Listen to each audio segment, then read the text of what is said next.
All right. Last time, you met the Dragon Prince Vashta. You fought him, or he fought you. Um, the fight ended uh, when, in the ruined city of Alsaines, you visited the past once again, or the past visited you. Um, and you got to see the lake refilled, the city vibrant.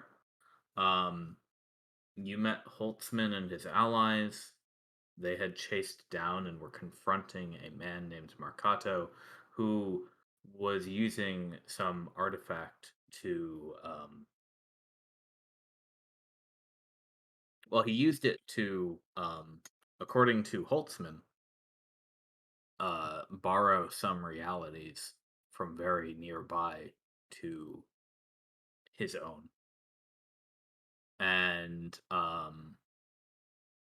you were able to get some of that information out of Holtzman after the battle, um, before everything returned to the present. Um, the first wave happened twice. The Redshift began. Um, Vashta left you on um,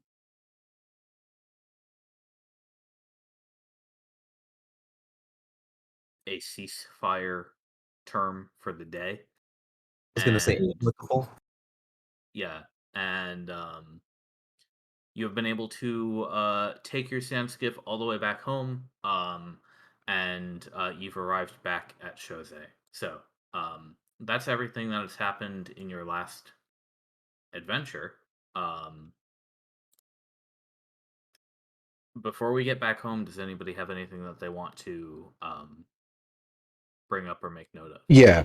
Before we actually start the journey or even get to the sand skiff, I would have wanted to have everybody kind of put aside all of their magical items and components, do some detect magics, and try to make sure that we didn't get some sort of tracking something put on us during the fight or during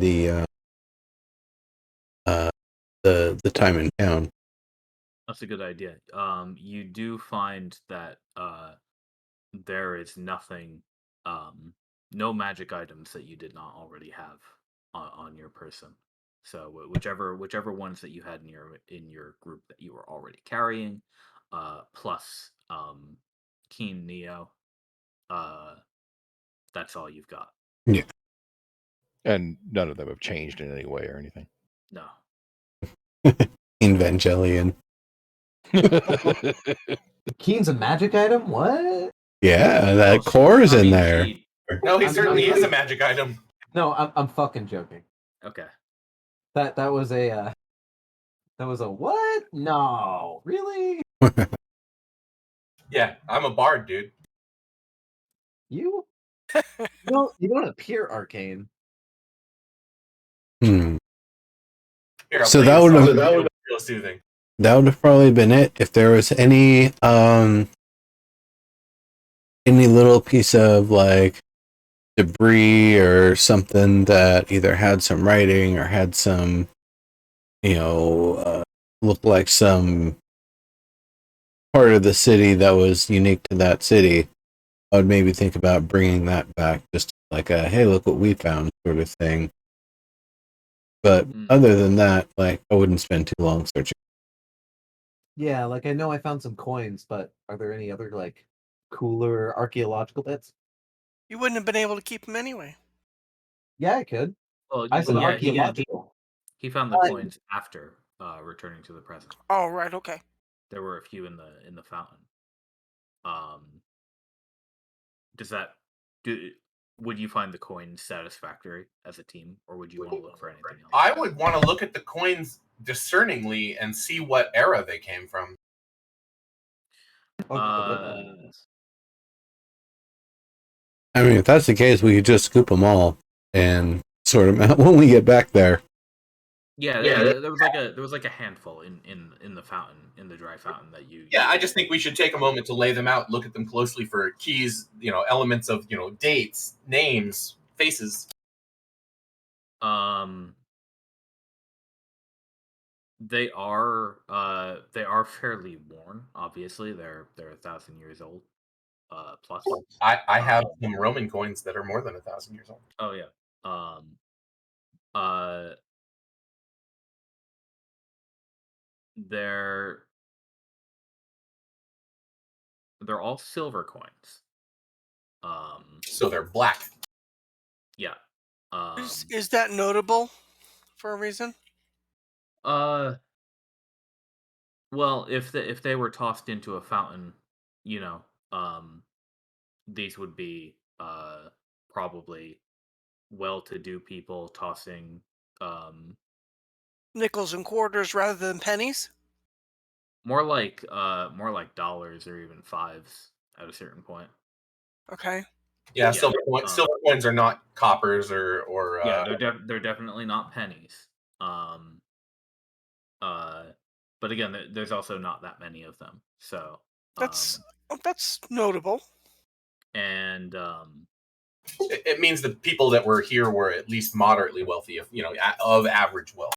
yeah, and one side has a face you don't recognize. The other side has the Veshan talent. And they're all the same type of coin. There's no year stamp or anything though. Neat.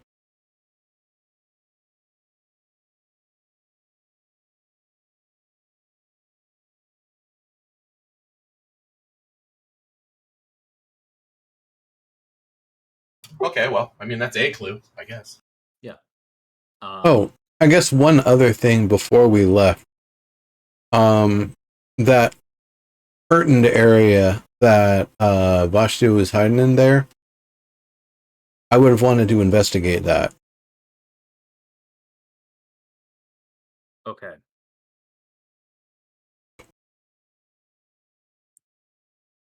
If you do, you'd have to. He flew away, and he flies at some speed. Um, you'd know the spot that he came from though. And if you wanted to track down that, it's a 3-story tower, and his curtain was at the top. So you'd have to climb up that building. No, everybody just give me a moment. I'm just gonna levitate. You Actually, don't think I should lie? actually, Elvis, hold Yeah. on. You come with Yeah. me when I levitate up here. I'm gonna leave you up top for a moment. That way you can get a little glimpse of the area, jot it down on your map from a nice height here.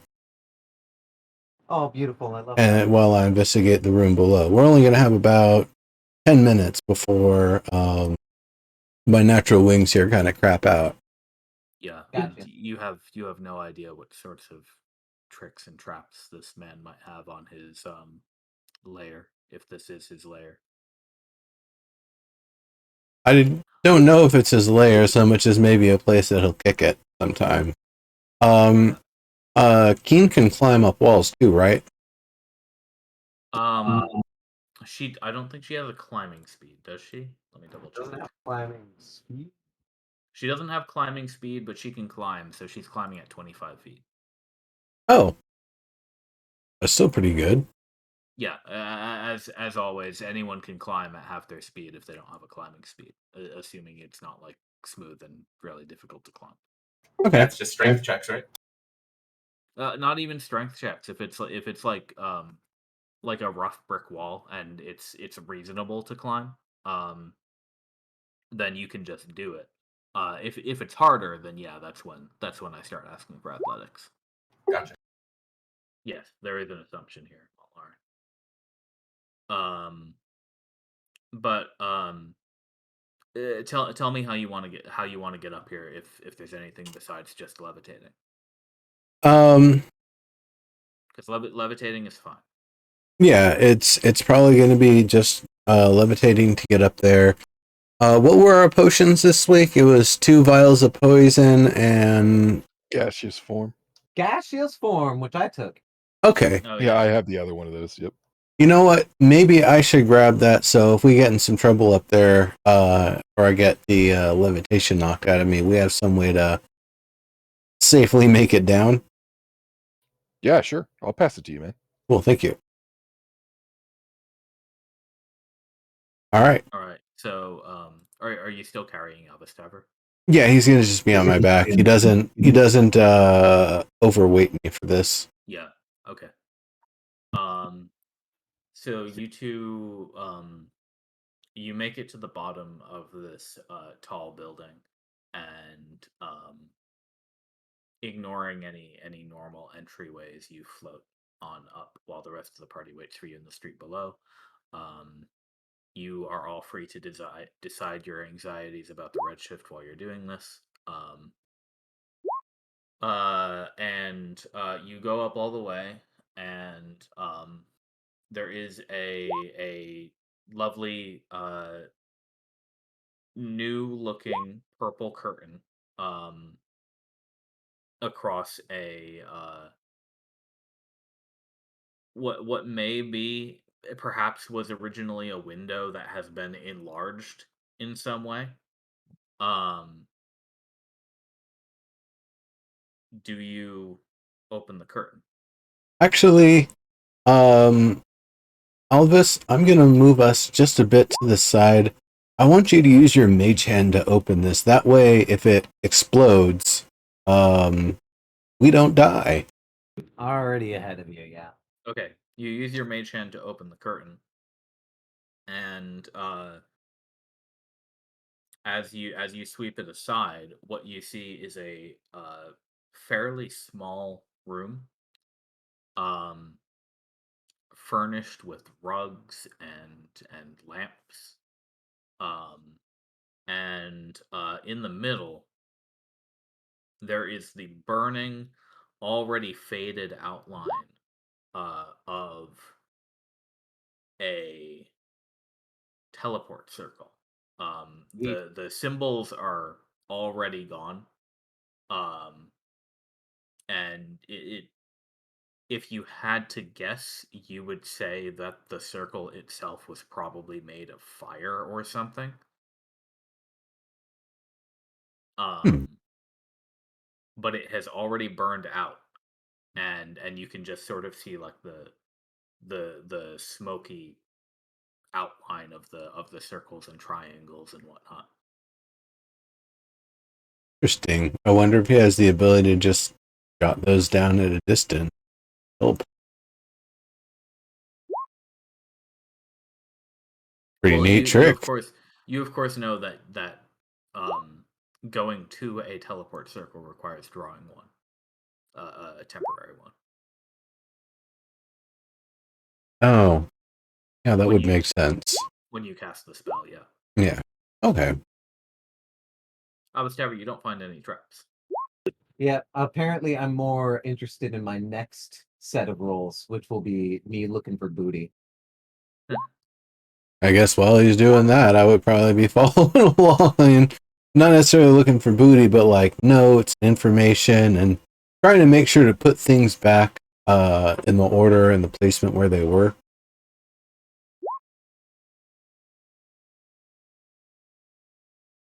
Montlar and I assume you're shouting that up to the Exactly. um. Albus I'm Tavern. wearing his brother's clothes. Yeah, I'm we're lucky going he to. didn't notice. I am going to use your investigation roll because that's what I would have asked for. Oh, sorry. Uh, all you can find in here that might be valuable is maybe a couple of the of like the brass lamps that he has around, that look like they may have recently been used. He probably stays here and lights them in the evening when it gets dark. Um, it seems like well, really, actually, There any the rugs clues? the rugs and stuff that he has around are probably also something of value. Um, but you don't see anything that would resemble like a stash or even really a like a full living space. This seems more like a a campsite. Like he's got like a trailer out here, perhaps. This is what it looks like. So, just doing this quickly, how many minutes of levitation do I have left? Um, it's 10 Probably why minutes, my right? investigation will suck. Yeah, 10 minutes. And how fast do you move per turn? It's like 20 feet per turn. 20 feet per turn. Okay, so you probably have about 8 minutes left. Okay, cool. The nice thing about this, just so long as we're, in a good grip on the way down, when it runs out, I'll just flip down gently. It isn't just a hard crash. That's So supposed to be a keen roll. Sorry. Is Keen up here? Yeah, she was climbing. Remember? Well, I wasn't sure if you actually said she was climbing. Oh, sorry. in terms of what I was able to find, were there any like notes or hidden info or anything like that? Or is it pretty You can't devoid? find anything that you're not sure if he writes letters or keeps a journal. If he does, it doesn't seem like he keeps it here. Or if he does keep it here, he probably took it home with him. Ah, that would make sense.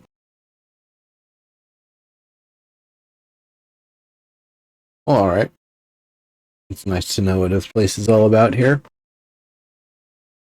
Let's get up to the roof so you can chart up the area a little here.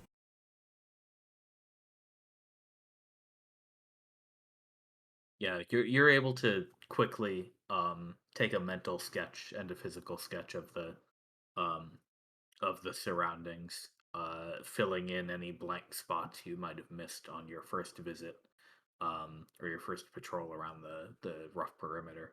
Um, and then when you're all done, I assume Nimbus takes you back down. Yep. On back down. I'm guessing the crew had already probably started getting some of the things ready. Maybe I don't know. I assumed they were waiting for you at the bottom. Oh yeah, I guess that. Montlarin went AFK though, so that's up to Naya and Evergreen. What is up to us? Where Yeah, you we're were all while ready they to were go. investigating up there for a few minutes. The Yeah, I'm just skiff is ready. We're just waiting on these guys to get back. Okay. Okay. Yeah, so Naya, you went out to the city edge and went to prepare it. yeah. I'm actually Yeah. I will be chilling with Naya, making sure everything's ready to go. Okay. Now, just to double check, you didn't say that you did, but before we leave, did you steal anything? Me? I did not.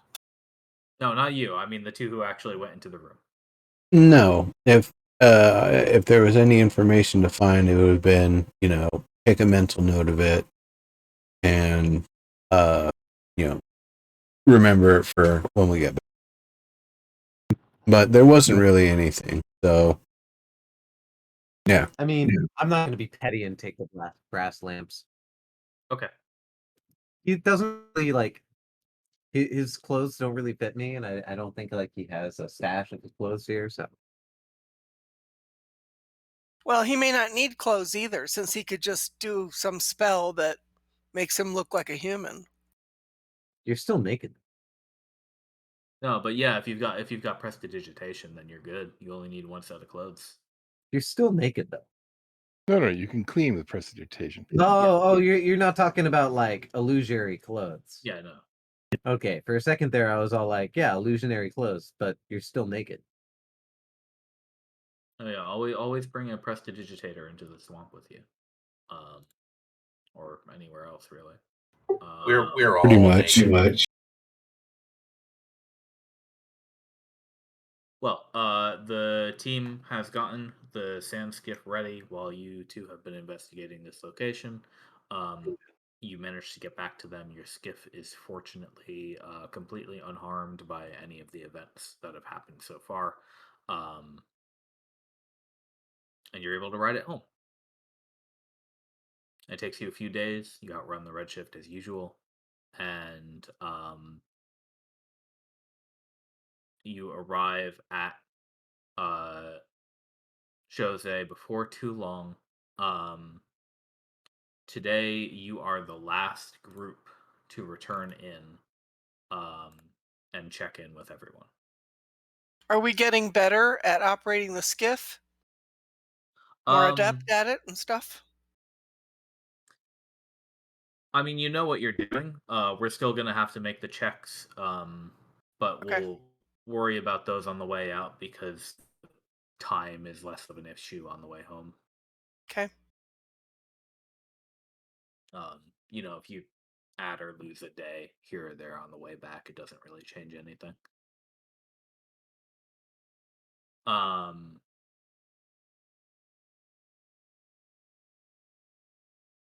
so yeah, you make it back to Jose. First thing is first. Everybody can hit the long rest button one time. If you have not done so already.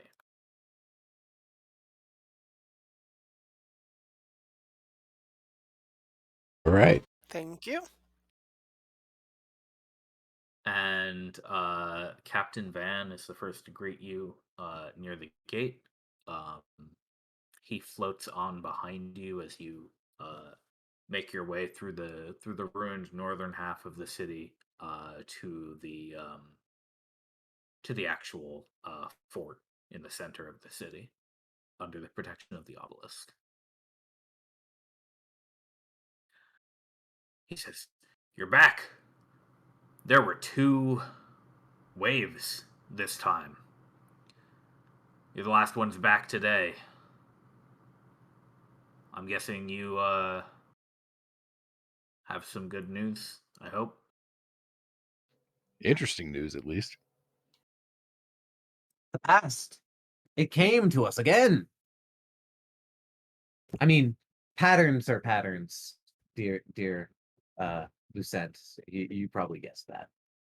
We did guess as much. Come on, we'll probably want to get everybody together around the obelisk. You can report in there. Like a campfire. Too bad it doesn't Yeah. give off warmth. I'm gonna have to ask Decus about that. Big upgrade. Hey, Just um, environmentally, just making it cool for everybody, sort of like the hut. I've got a question for you, Captain Van. And Dex, you might want to be in on this one too. There was something really interesting in this past event. Some sort of thing. I think somebody might have referred to it as a hypercube. This cube inscribed inside a cube sort of thing that was glowing really brightly and seemed to impart a lot of power to whoever was using it. Let me pause you for a second because we will get to this, and if you want to lead your report with that, we can do that. I do want to, unless you want to. I was mostly further just this asking if they're aware of it, familiar with it. Okay, got it. Do you want to deliver this question to Van as you are walking down the city streets, or does this want to be how you open your report? I could imagine this would be something to open the report with. Okay, got it.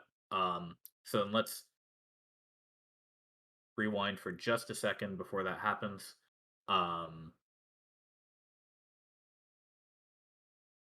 Yeah, we Van follows you to the obelisk, where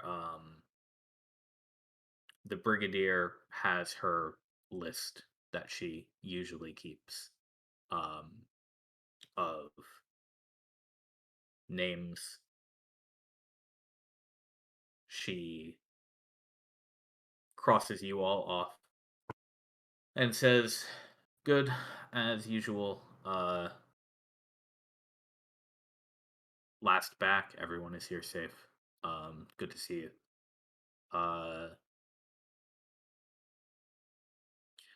Van says they have good news. We should gather everybody round and call up Arisa and whoever else we think needs to hear it. Um,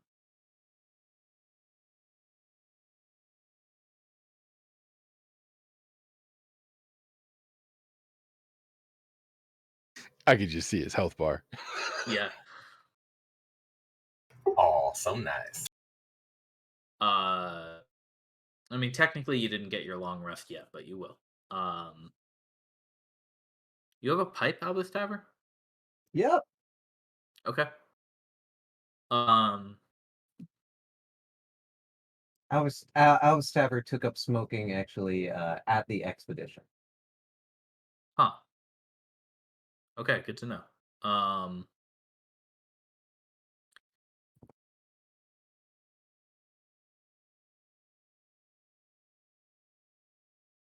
So,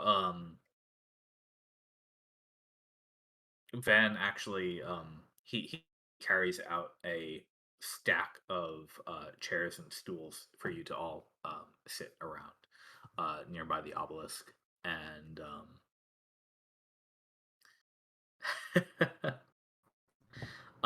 do you want a table?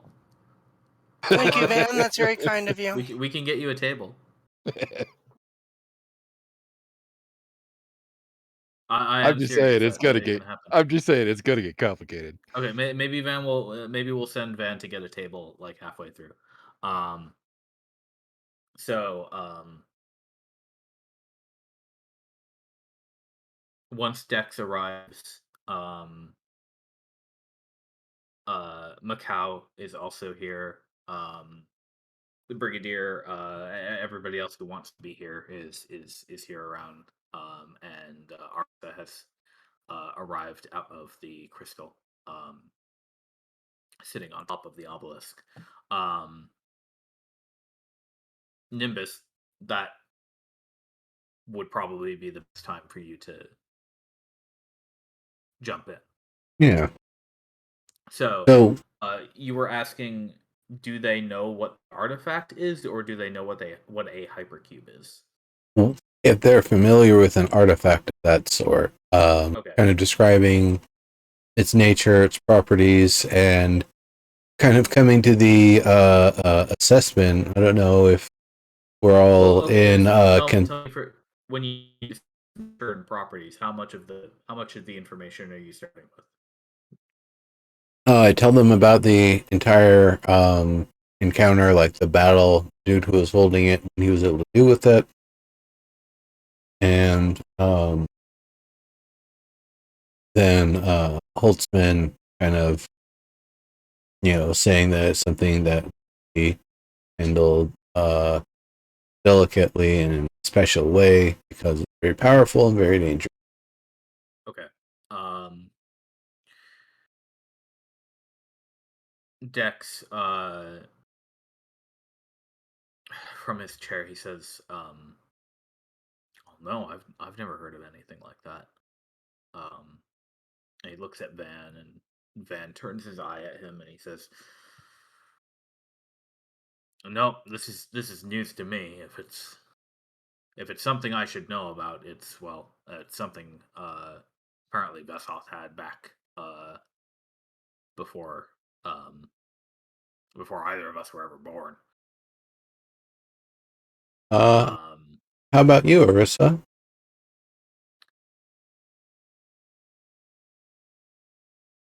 It was in the museum, apparently.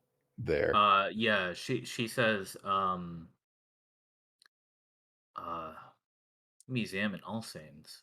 Well, I visited there once or twice, but I didn't know about any kind of super artifact that's Uh, didn't Holtzman say that most people didn't realize what it was? Like, that's it was like a milky white cube. It may not have been apparent what it did without a crazy wizard guy barfing things out of it. If that's what he said, then he's probably right. I certainly didn't know about it, and well, most we weren't really in the habit of keeping uber magical artifacts out in a museum. So whoever owned that museum must have most likely were also unaware. Hmm. Sure, Um, that makes sense. For But why sure. would it be in a museum? Age? The difference of it? Just yeah, Significance of it? significance. Just I mean, it was a magical object. Like surely it had some sort of provenance. Is that the word? Right. So Uh, thank you. That's exactly the right word. If it's going to go in a museum, it would have some provenance that the museum curator would have said, this is from XYZ and it does XYZ. But we don't know any of that. I mean, we might have to go back Did he say to it see if we was can find out. on display at the museum or just at the museum? you yeah, didn't he get that wasn't information. specific. He wasn't right. clear and it could have been in the back room.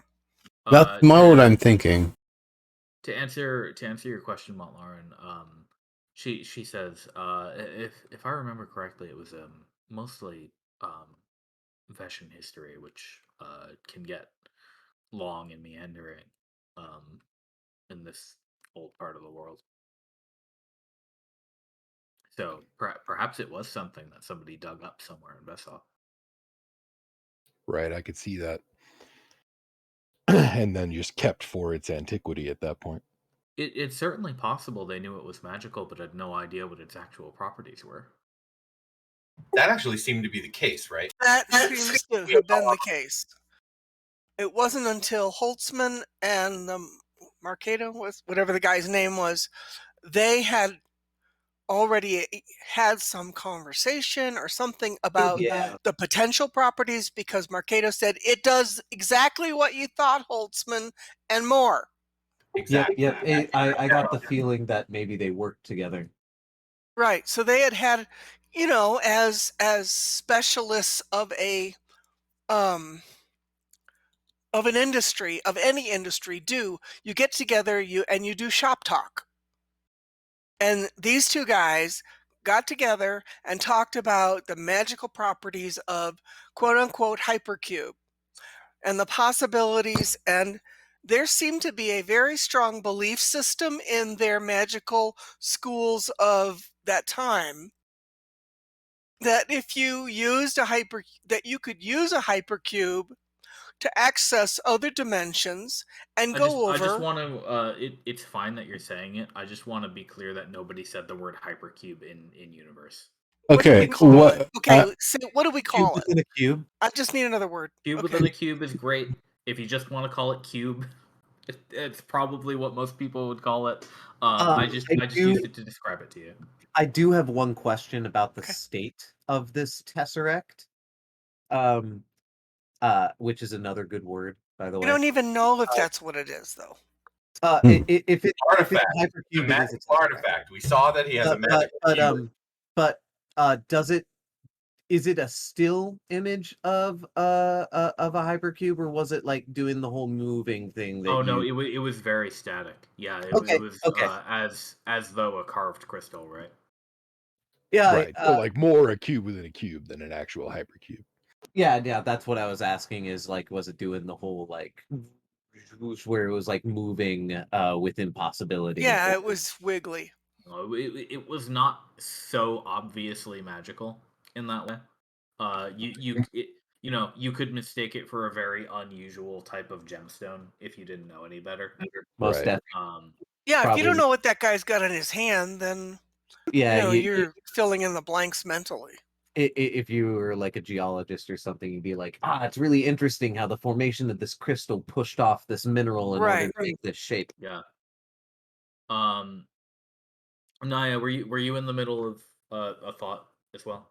Well, it's like if nobody else has gone there yet, then I don't want to chime in with it. Let the more magical types talk about it first.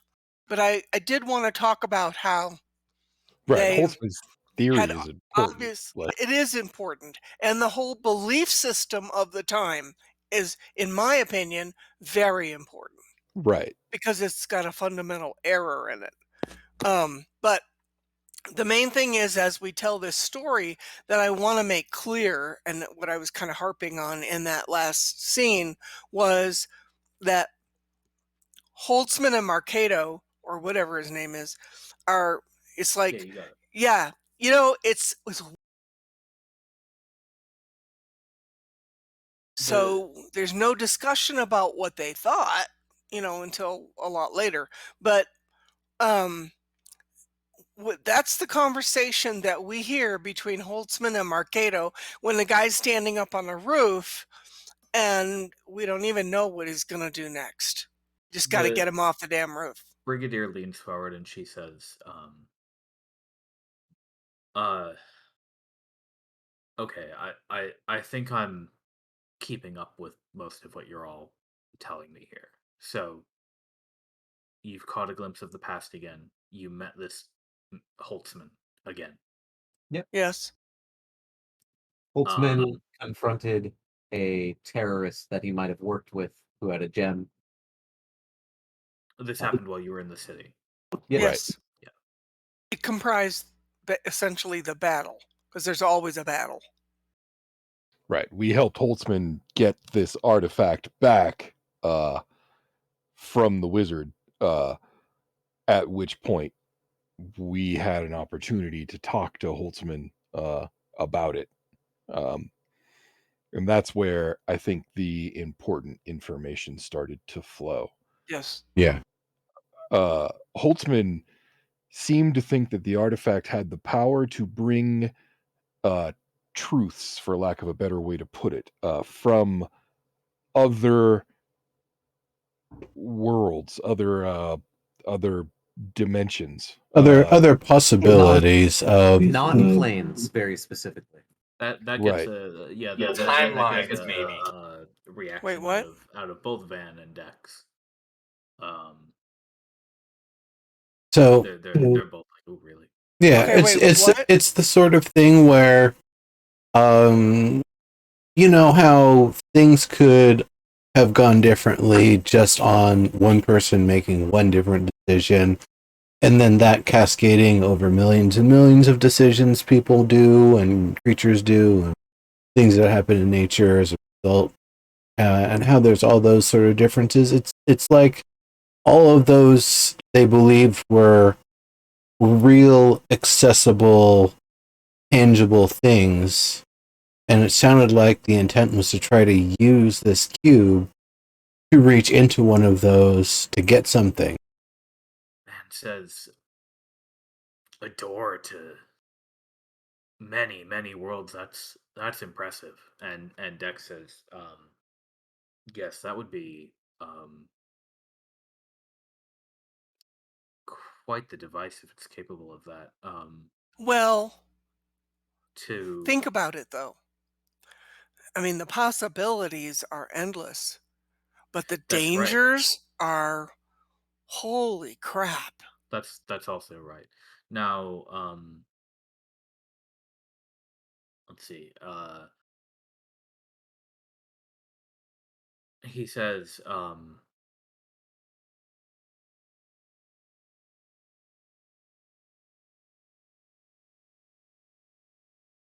he specifically told you then that what would it let him choose whatever world he wanted to go to? They believed so. Well, and They believed it. they They didn't didn't know. they didn't say that you could travel with it. They said that you could bring information from the other world, like I Is said, strange. truth. So All we saw was they brought things to here from there. right. Well, what we saw the guy do was absolutely bring something from somewhere. I mean, he literally barfed those things out of his mouth. That was disgusting, by the way. But Van no, says that uh, seeing mortals exhume stuff from their gullets is usually not a good thing when it I wonder happens, if what he especially actually if it involves magic. Did you say Van said that?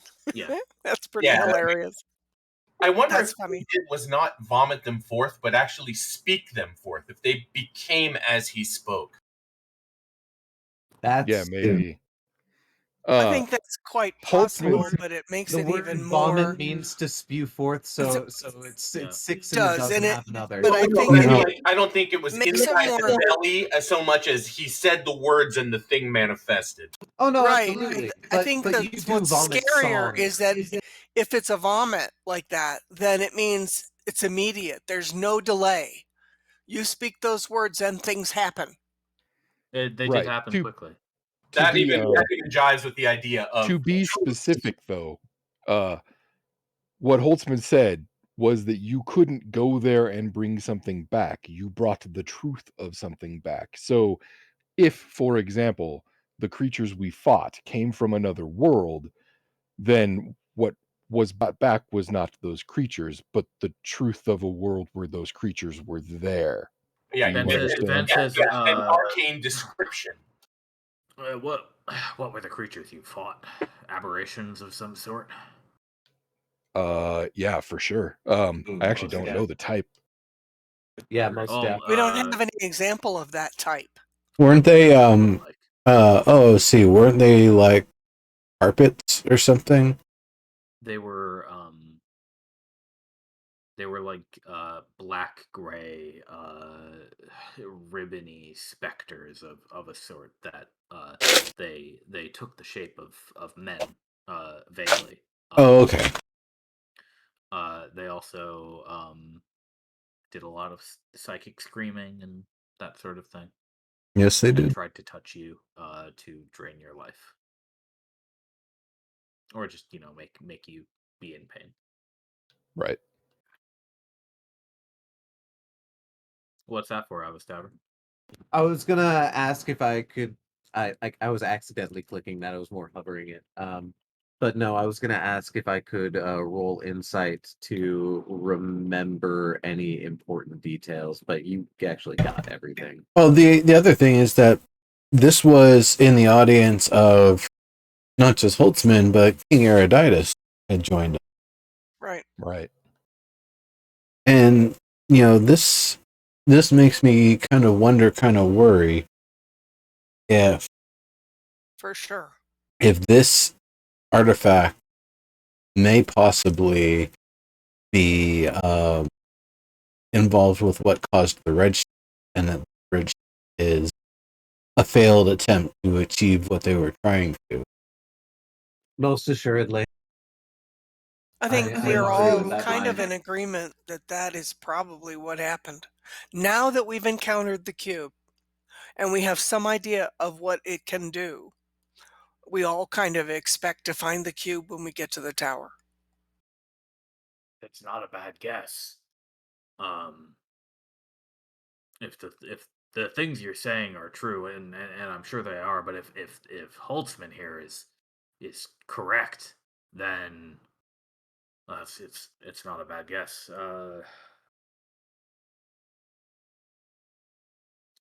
Dex says uh he says getting to other planes is normally fairly tricky, even for people who know what they're doing. But These are planes. These are other worlds. right. That's what I mean. Another world, for example, Montlarin, you yourself are from another world, and your brother as well. Yes, that's a good way to describe it. So are these all I mean it raises 10,000 questions, but it's like are these all just kind of pocket dimensions? Worlds? Well, perhaps Naya, the best way to think about it is that out out there, some people like to think that um the stars we see at night are the other worlds, simply very, very far away. Sure.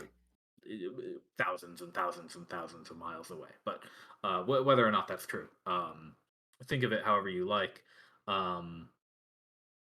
If you consider our planet, this world, to be a self-contained thing, um, our world, the moon, then elsewhere is another world. Is Montlaren's world, where um, uh, the our empire does not exist. Where I a have no problem Lauren understanding family. multiple worlds. Okay. And so it's more a question of, I and this would be a side thing. What's the definition difference between a pocket dimension and another realm or another world? Well, But we don't have to uh, do that right now. really, they're truly the difference is more to do with the um transient nature of such a thing. Is a You pocket dimension transient, or does it Phil- have its own existence independent of everything philosophically, you else? could certainly make an argument that the planes are themselves pockets in some greater whole, and that is Right. not an Okay. unusual school of thought by any means. But there's a distinction to be made between something that has persisted and will persist for eons versus something like a wizard's secret compartment Ah, off I in see. Okay. the ether or what have you. Yes. Um, Okay. Thank you. the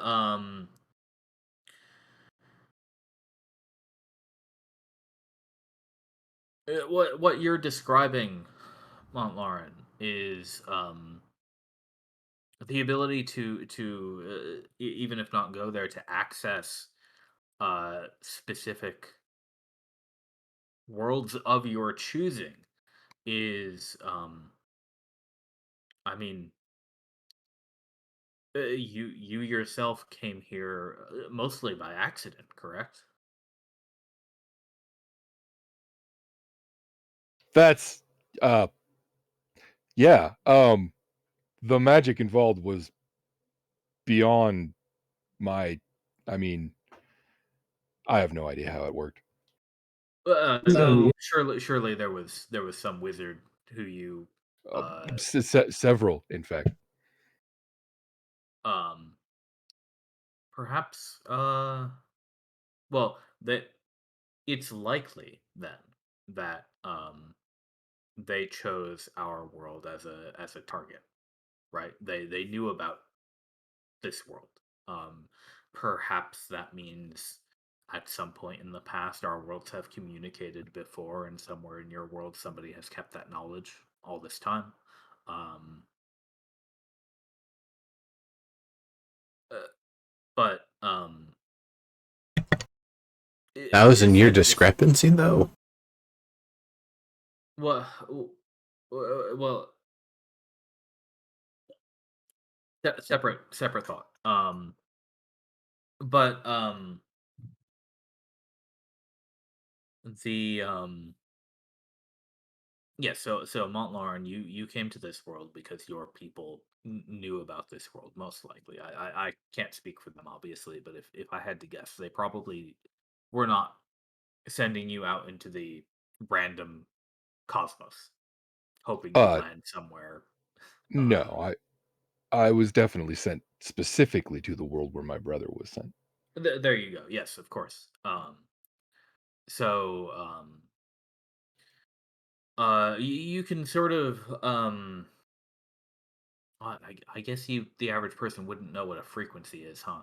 Um, No, you have to ask Kenneth. Ooh. you can sort of liken it to the to the tones you'd play on a series of bells, each one corresponding to a world and sort of a code that you might be able to find. Now, it's a lot more complicated finding these tones. Idly doodles on his flute as you. Yeah, exactly. It is a lot more complicated to find these tones than to simply um, change what holes you're covering on a flute. Um, uh, if I wanted to access your home world, Montlarin, if I wanted to go there or send you back home,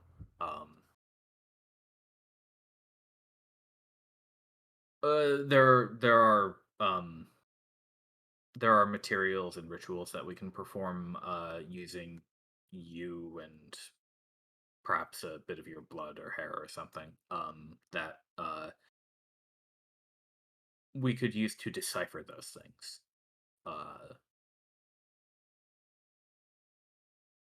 Essentially to yes, exactly. So yes, you ring with the tone. To access another world without that information um normally would happen completely by accident. This would be a situation where if I tried to send you somewhere without performing those rituals, without finding the information of your home, um if I tried to do that, you may end up somewhere completely random. uh This actually addresses a concern I had while listening to Holtzman talk about this device. Um, Basically, the only tone, if we're going to go with this metaphor, that Holtzman described to me was the truth that they are seeking to try to pull into our existence. Right. But That was that the target. seems very broad and right. not something that I could use to sell, if you get my drift, right? Well, If it was, if it became a big hit, it would be lucky. you all explained the fact that Holtzman mentioned, like accessing his other selves, correct? Yes. Right. Yeah. Um, Dex says, well, yeah, that's sort of apt, and the the fact that Holtzman was or thought that he could find worlds where versions of him exist. Um, again, to use you as my guinea pig here, Montlarin. Um, to my knowledge, no version of you exists in this world. Long ago, were they ever the same? The histories of our two worlds diverged at some point. Perhaps if we go back far enough into those histories, we would find that at one point, some millennia ago, they were in fact very similar. Um, but as time goes on, the differences um, allowed for our worlds to be distinct, and your family came into being, your lineage, and obviously there is no Cradian Empire in your world. There is no Redshift in your world, and these things are different. Um,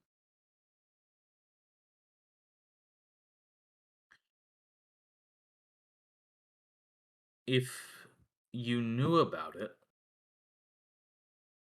um, there does go a school of thought where you, Montlarin, might have, or um, your sages, uh, might have been able to find a world where a family very similar to yours existed, and a kingdom very similar to yours existed, and send you there. Um, they didn't, for whatever reason, do that. It could be as simple as our world was the only one they knew about, the only viable, safe one, perhaps. Right. Um, I myself aside from yours, which again we'll have to investigate later on when the time is right. I myself know of one other uh, world that is not the planes of the elements or what have you. Um, and in this case, I don't have the materials on hand here to show you or anything like that. But it is a world where no people exist anywhere. Um, it's simply the wilderness of the earth untouched. Um, it's a useful thing to study now and then. I did not discover it myself, but I do have the materials with which to get there, and get back, of course. I think my concern has to do with the belief in the time of Holtzman. And apparently this was common to at least the small subset of students of this that Well, included two Holtzman and people so Marcato. far. Yeah, we know two people, but there may have been more that actually studied this and then came to believe. And to me, the fundamental error in it, um, because as a druid, everything I do has to walk in balance. And the imbalance is the the idea that you could go somewhere else and take something without any repercussion. Right. Yes, And Holtzman they but believed being it. That is what they believed at the time. This is what was explained to us after the battle when we're sitting around talking with the king. And this is what Holtzman explained how they thought it worked. this That's is uncharted terrifying. territory here. Oh, absolutely. But it might explain the redshift. I can say I have never spoken to another Dex myself. I am sure some version of me exists out there doing things. Well, honestly, I don't know without a redshift what I would be doing with myself, but I'm sure he keeps himself busy. Um, but the to be able to find that in the first place would be impressive. To say that this man is or did or was capable of taking I don't I don't even know what that would um look like. Well, I mean, I actually I know what erasing something from existence looks like. I had a first-hand seat. Lauren, could you explain the process of how you got that wall to go away again? right. Well, I think we, speaking of being wrong, I think we were wrong. We thought that we willed that wall out of existence, but I don't think that's what we did at all. I think Oh, yeah, we sent the truth of that wall somewhere else, if that makes sense. Shit. No, because didn't leave behind piles of wreck. No. no. It just vanished. I thought it left behind piles of Well, glass. after we fought it and we got the thing into it, it disappeared. Oh, so yeah, maybe we did just send it to another place. The brigadier says that she says, but that wall never existed in that wall never existed 1,000 years ago. So then perhaps he sent it back to where it came from whence Right. it came. That's what I think. Or if Holtzman is right and we copy these truths rather than take them, maybe what we did was remove that truth. Hmm. Well, what you truly did, I she says, please do not consider me an expert. Um, this is meandering thought. What I would say that you truly did is you returned this world to the way it originally was, right? That was what I thought I was doing. That was what you wanted to do. Correct. Yeah, I wanted him to turn it into gold. That sounds vastly more scary now.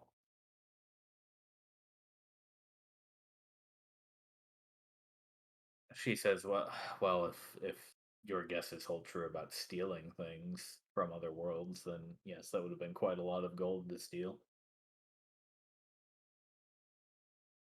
Somebody might have come looking for that.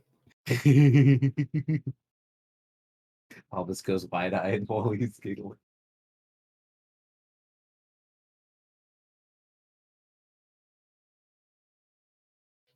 Uh, I do have one other bit of two bits of unfortunate. One is Nikta unfortunately did not make it through the battle, so the party thins evermore to there were just 2 or 3 of them left at this point. Oh, yeah. I mean, Uh, they're all Holtzman dead. and Right. Malicus. Gakari. Yeah, Ben Gakri. says they are all dead already.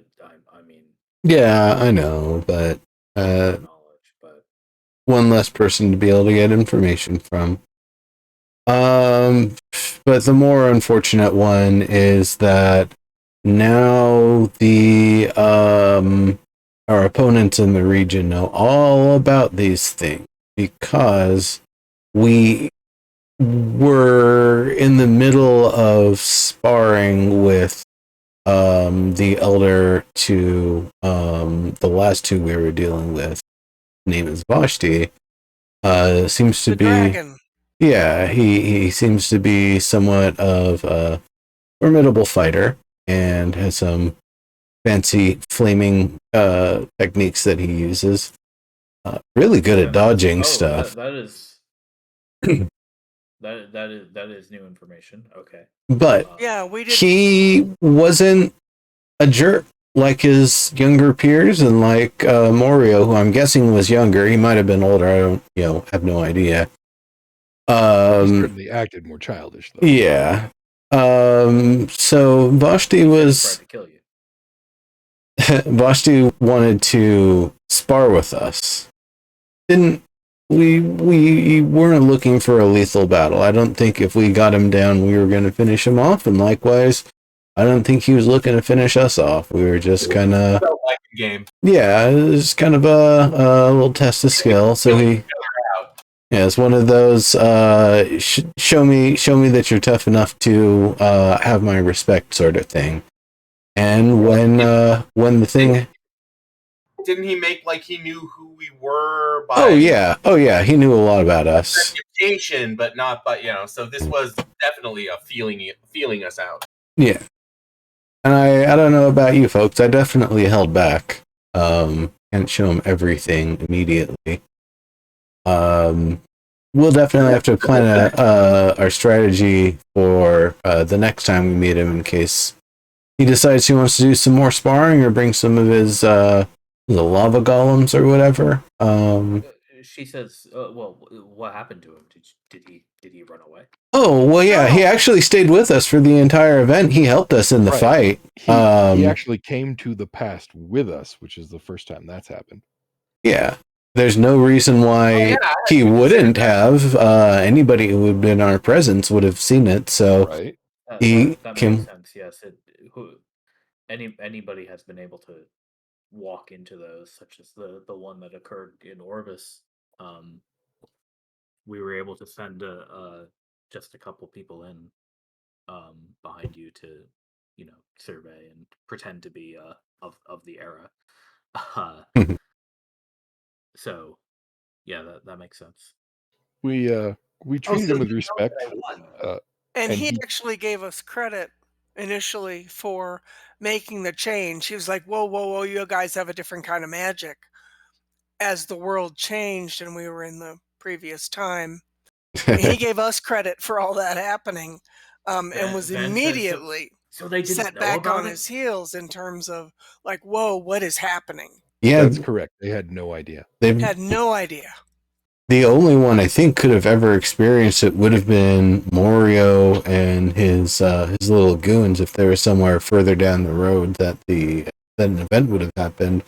But I highly doubt that. I don't know if these things happen for them or if it only happens for us. Van says, so they've been living here for decades, if not longer, if I remember correctly, and they've never seen a single one of these events, even though they patrol the whole country. Right. Correct. Yeah. They say that they have law or sections of place that they are caretakers of or whatnot, but they've never experienced this. So It, really, He was Really, really taken aback. It's- I mean, like freaked out a little bit.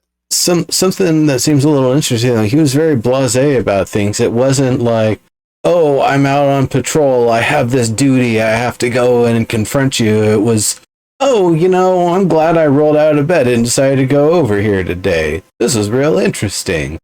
Yeah. I don't know if it's the sort of thing where the big dragon is a cruel taskmaster who says, go out and do my bidding, or if it's just, hey, I've divided up the land, take it at your own pace, but we're gonna pick this place dry.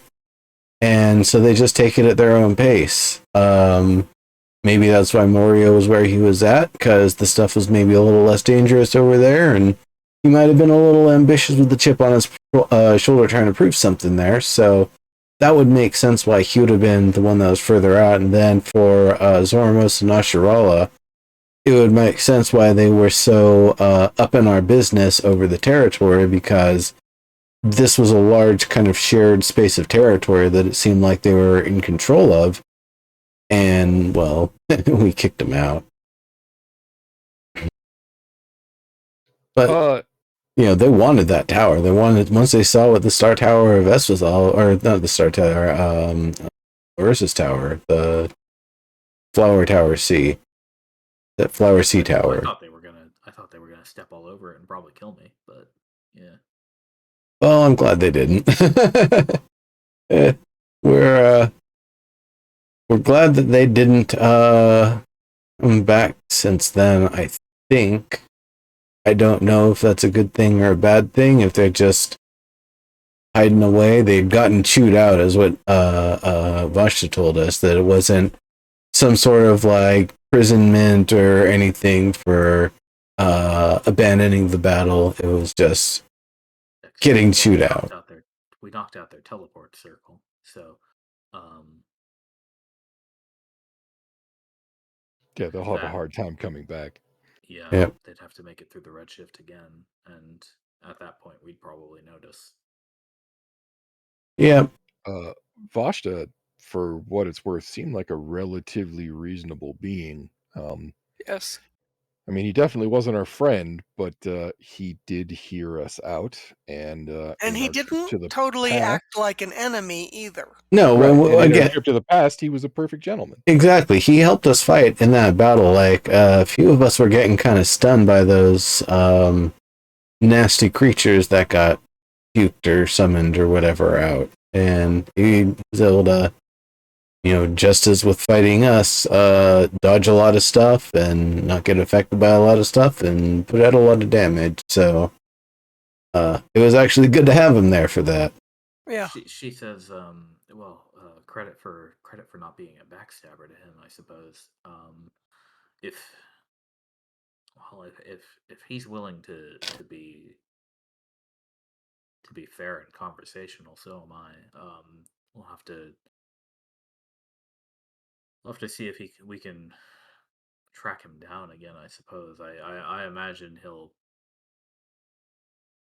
Oh, he's got a little hangout spot there. We know where he goes. Yeah, we did does- investigate that before we left. It does mean that Alsaines is not likely to be a place that we can set up a new outpost, at least not without negotiation. Right. That's I had good um contact with negotiators. We are the negotiators. Small aside, grandmother has been listening in over the network throughout most of this. And when you say that, Lauren, she says, well,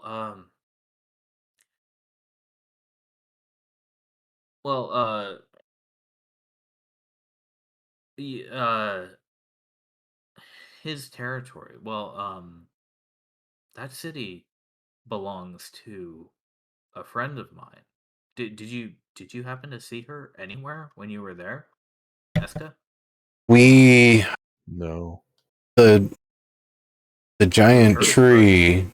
The giant tree is not gone, but it is dried up, and the water is no more. We can probably try to restore the water.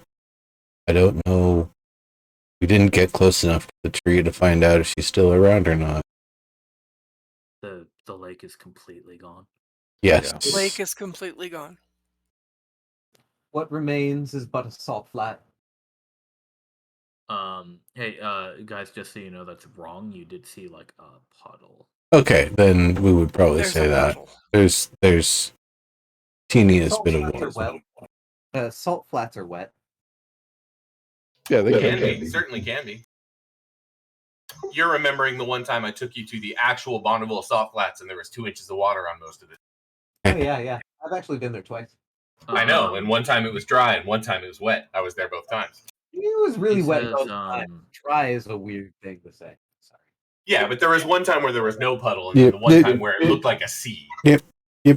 All right. Continue. She says,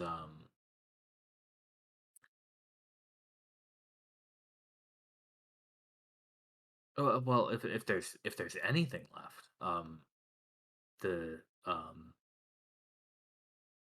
the truth of it is a naiad cannot leave her lake or her stream. So if the lake is still there, she might still be alive. We must revive the stream then once the redshift passes. Right, we'll have to return and speak to her. Yeah, Um, with water in tow. I was going to say, is there any way we can bring water or channel water there? Is Oh, there a nearby we have river? Nimbus. yeah, we've got a lot of things we can do with water. I forgot about that. Yep, we have Nimbus. It's not just that you've got me, but if I'm not mistaken, we have the ability to control water. I certainly have that. I Yes. believe, Naya, you have that as well. Yes, I just have to Um, prepare it. We can probably raise I can create or destroy water. we can probably raise the water level using the flooding component I think to that's only temporary, but yeah, there are you have a lot of magic. Well, and Vashti did say that, if you look around, you'll see this, my kind of territory doesn't have a lot of water, or words to that effect. Oh, I actually So if have we- control water. I If we add a lot of water, he's likely to get pissed off. Right, he did imply that wasn't his thing. That's not his thing, definitely. He's a fire dragon.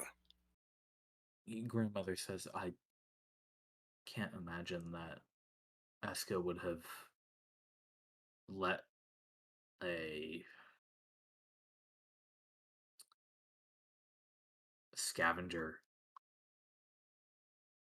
pilfer her city. That doesn't seem like her.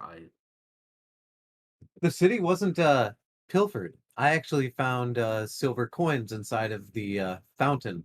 The first place any ransacker would go for. Right. Vashta was sleeping there, but I wouldn't say that he had pillaged the place. Anything, he mean- might have brought some of his own amenities there. Yeah, we didn't get a good search, so I don't know how picked Right. It the really city wasn't is, timed, but yeah. but seriously, like I wouldn't call myself the best plunderer, but a fountain is the first place I would look, and I found plunder. Yeah, you found a handful of silver coins, which That's plunder. to an extent, certainly. Um, it could be the sort of thing a dragon might even overlook. Um, Well, especially if you're if a they fire didn't live close dragon to the water. and what's food to you is wood and ash and charcoal, which is what we found with Morio's Well, minions. his elementals ate wood. Yeah, usually dragons eat meat. Adventurers, right? Right. That's it. Yeah, Maidens, they'll eat whatever. virgins. Gold sometimes. I don't see anything saying control water isn't creating permanent effect. So hypothetically, you could just keep on running the flood mechanic of it till You might be able to till it overflows. dig enough and find the water table. Well, running Likewise- until it overflows is how you make a lake, really. Right. I mean, once the water was flooded and in place, like natural hydrology would take over, right? Right. Likewise, no, it we does. don't- It does say directly in the spell, the water remains elevated until the spell ends, or you choose a different effect. Right. So yeah, at that point, it would just seep back into the soil when you were done, right?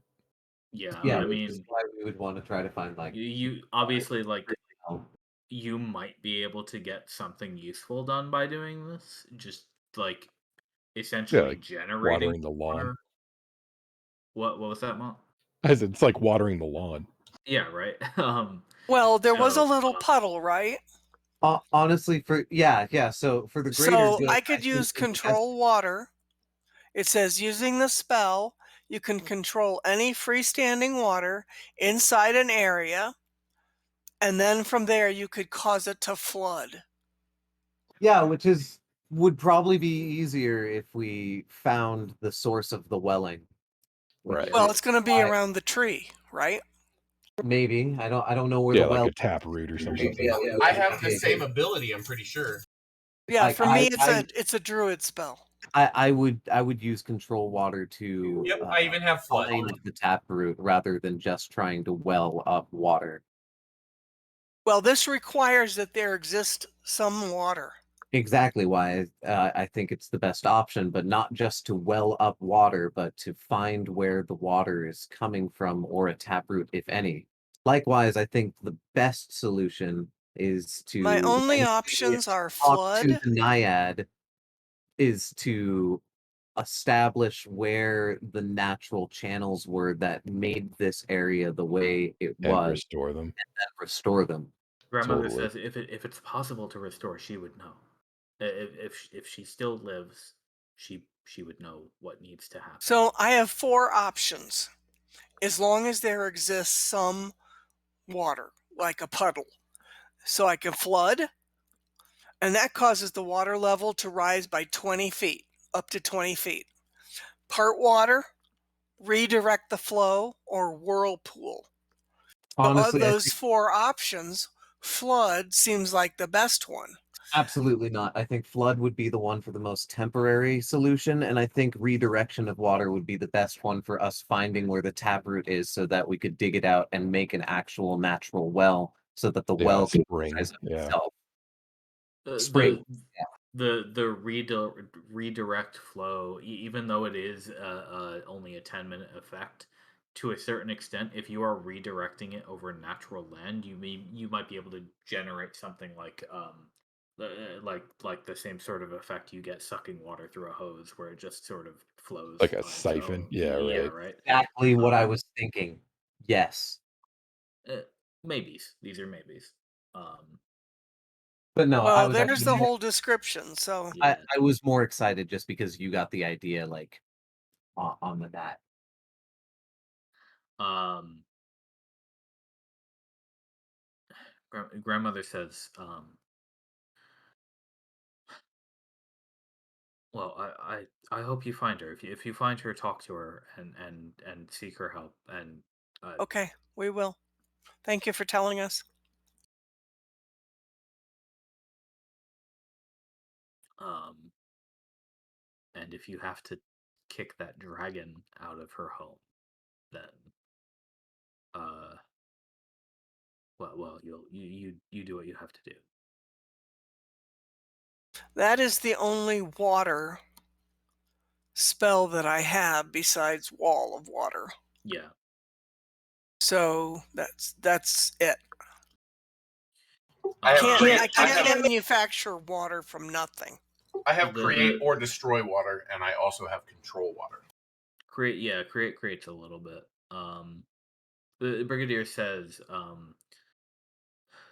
well, we should seek this naiad. I would hate to leave her, and her lake dried up if we have the power to change it.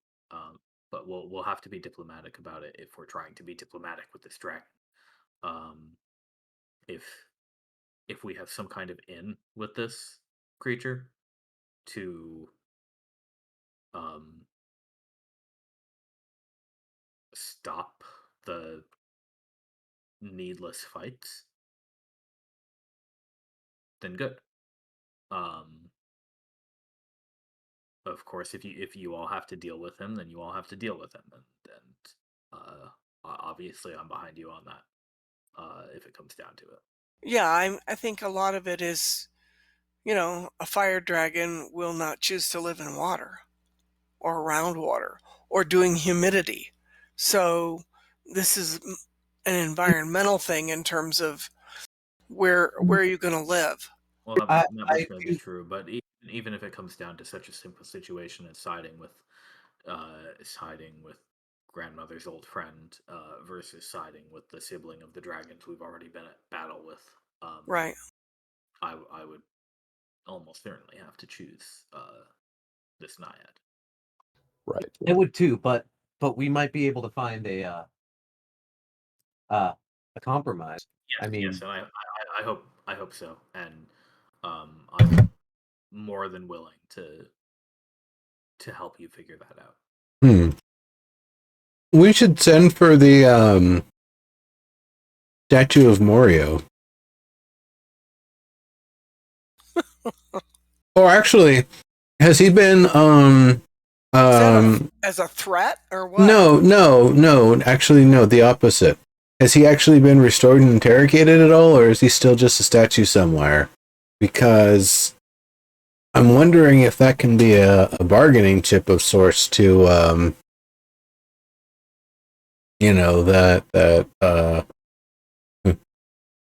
well, that one I maybe want to reserve also because I don't know if he actually knows that we're the ones that got Morio. For all they know that he just, She says, "Well, I we did send that back. I don't know if I don't believe the any interrogation or resurrection, to be clear, happened. I'd put that in the request, but I guess that could have got lost shipping. I I fully intended to buy that statue. Oh, really? Fine. Did you take my request out of that? Oh, anyway. I will, I'm just thinking it might be worth having close enough if Morio's return to the family is something that actually matters. But I'm also not thinking that we're going to just go, hey bro, you want your brother Morio back? We want that tree over there, brah. I don't think that's gonna go over very well. So it would be, we would have to approach things carefully, tread lack of water.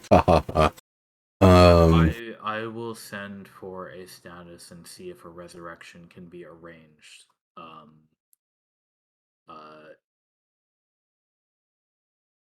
It is it is tricky to get Well, a resurrection of that something. It's tricky to get any resurrection outside of a battlefield. But I think with the import of our mission, we might be able to swing something. well, I also looked to the quality of our preservation. As soon as he went down, I got Spare the Dying on him. I got those 2 silver coins on his eyes, reagent grade, of course.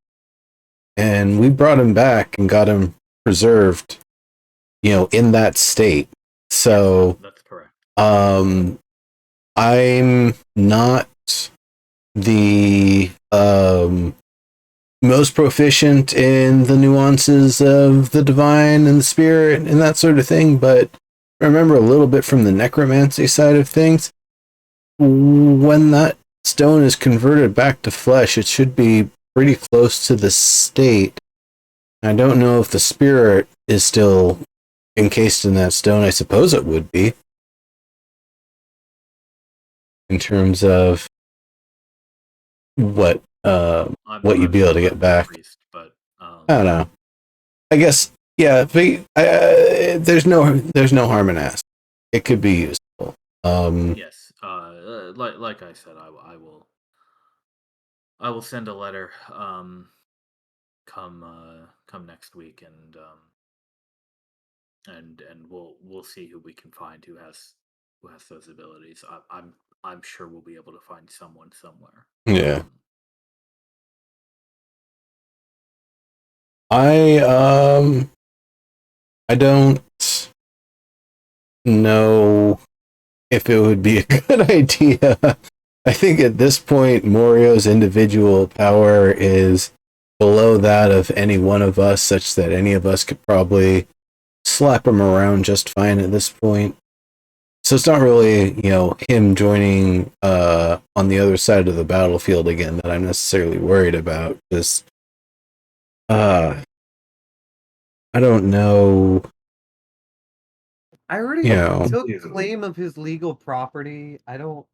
I have no plans to invite him back to the zone. If we're able to, if we're able to pull off a resurrection back home, I will request that they keep him under lock and key for now. Oh yeah, I'm not even thinking we actually do the resurrection yet. Just know that it's something we've got available and can use in negotiations. Comes up. I see. And in that case, I will. We'll do that then. Yeah. We'll make sure we have it available and ready. And if it turns out that it never comes up and Morio just stays a statue, then Albus, you'll get your very macabre, dragon-sized gnome-sized dragon with a giant ice chunk blasted into his chest. Yeah, but you put that inside of your bath, and it's like avant-garde. And the fact that there's a soul inside of it just means that they're an active listener, and he can repay karmically for his crimes against us. Van says, I believe the soul leaves the body at death, not after. So, unfortunately, I don't think he's listening to you. Yeah. If this happens. I guess that's the main reason why I'm thinking it may end up still being a more expensive resurrection, because he was dead before he was turned to stone, not the other way around. So a spirit will have already drifted along the way. I don't think. That man says, if at least when I petrify somebody and turn them to stone, they have no memory of the intervening time. Yeah. I suppose a comforting thought, but also a little disappointing. God. Don't ask me too deeply how I know that. No, I was going to ask if there was a way to make them conscious, but I feel like maybe that's one of the things I shouldn't ask. So I'm not. Captain Van, it's kind of funny. Many peoples from many parts of many worlds all have that young rebellious phase. You just happened to, get to draw a card that kind of helped you get a little more sense about things. That's all. Well, If you think about it that way, don't worry about the stuff. That was just kid stuff.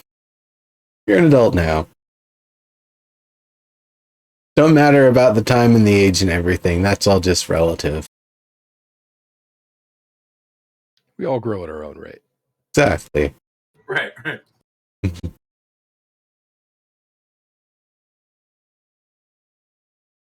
It's okay, Van. I once snorted unicorn horn.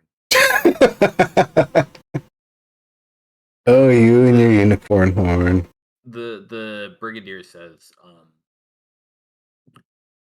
I didn't know. I thought it was just a thing that you had to accept. so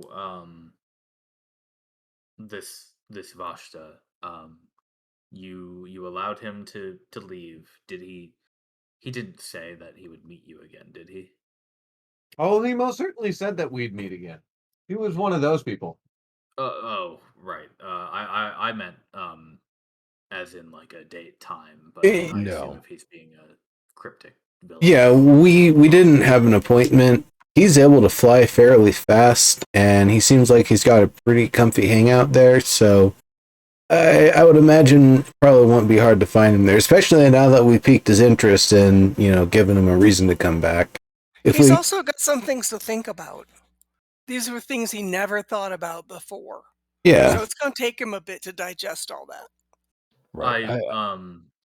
I don't presume he told you about this, but did he reveal any knowledge of the commission's workings, such as our base at Chose?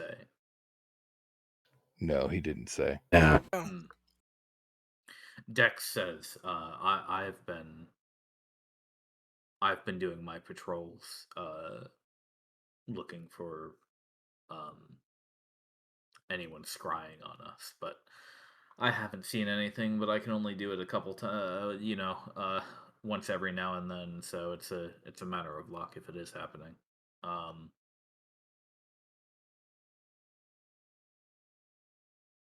uh, Brigadier says, Is there any way? well, if you do talk to him again, if you can extract that information somehow, that would be very useful to us. Is there any way you could teach us to meditate and act as pings or something for anti-scrying? Dex Spend says, some time during the Redshift or something? there are spells to guard your mind. There are spells to you can sort of grant yourself the ability to see the eye used to scry upon you. Temporary. I have about 10 minutes. So yeah, that sounds like a big application of the magic. Could you perhaps experiment and maybe using that same kind of magic give somebody else the ability to feel as if they were being watched if scrying were to happen, sort of split it up, I I never don't thought know about it like magic that. too much, but because of my naivete in magic, I feel like I can at least present these ideas. Well, yeah, that's a good point. There's a lack of preconceptions leads to ideas. Maybe. Um, Just to shore up all of our defenses, not just physical ditches, but mental ones. yes. Well, I'm not sure if you'd be able to do non-detection of any sort, but perhaps you could build some kind of weaker ritual to uh, get that sensation, and then should that happen, then somebody like me could come and double check. Exactly. Like what I was thinking. Or perhaps, though that might cost more, put in a series of crystals or something that might ping, but then you would need somebody to watch them. Do it. I'll look into this. I'll do some. I'll try some experiments, perhaps. It's a good idea. Stavard nods happily.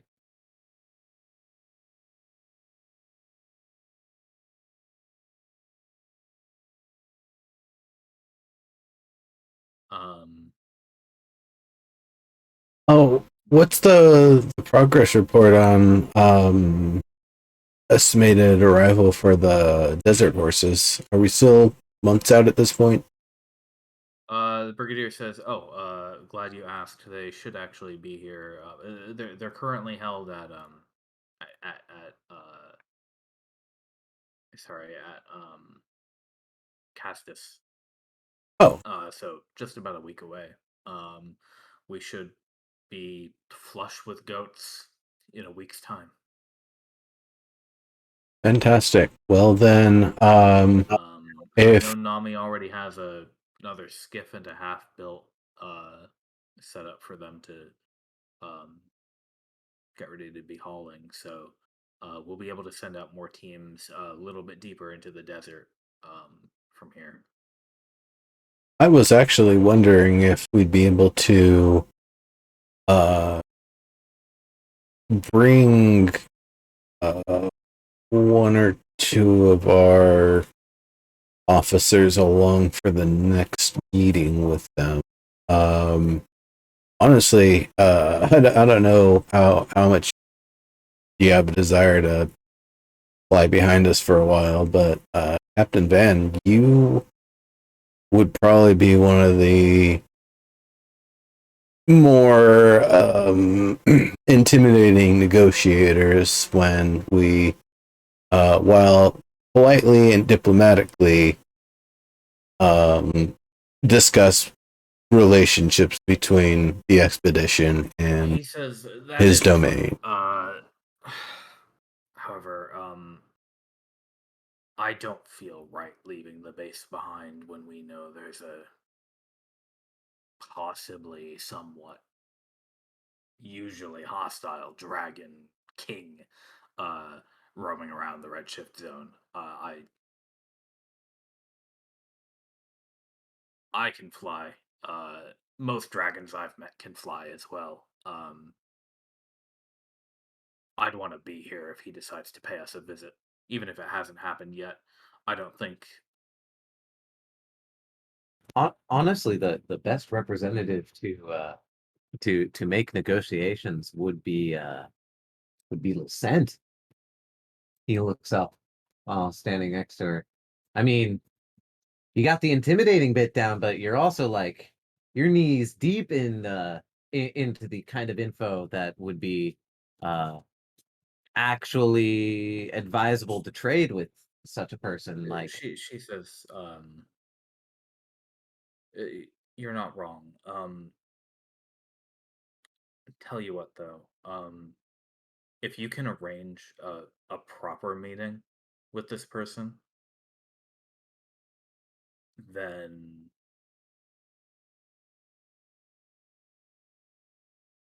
I'd feel better about leaving the base behind to go attend at some, whether he wants to do it on his turf or neutral ground, or um, I'd be wary of inviting him here. But if that's what needs to happen, then perhaps we'll do it.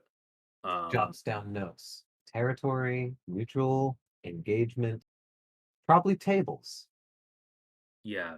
Um, parchment. if you can arrange a proper engagement, a dialogue with him, then let's do it that way. Um, it would be foolish, I think, to leave ourselves open and spread too thin. Um, just going looking for the man. Almost that.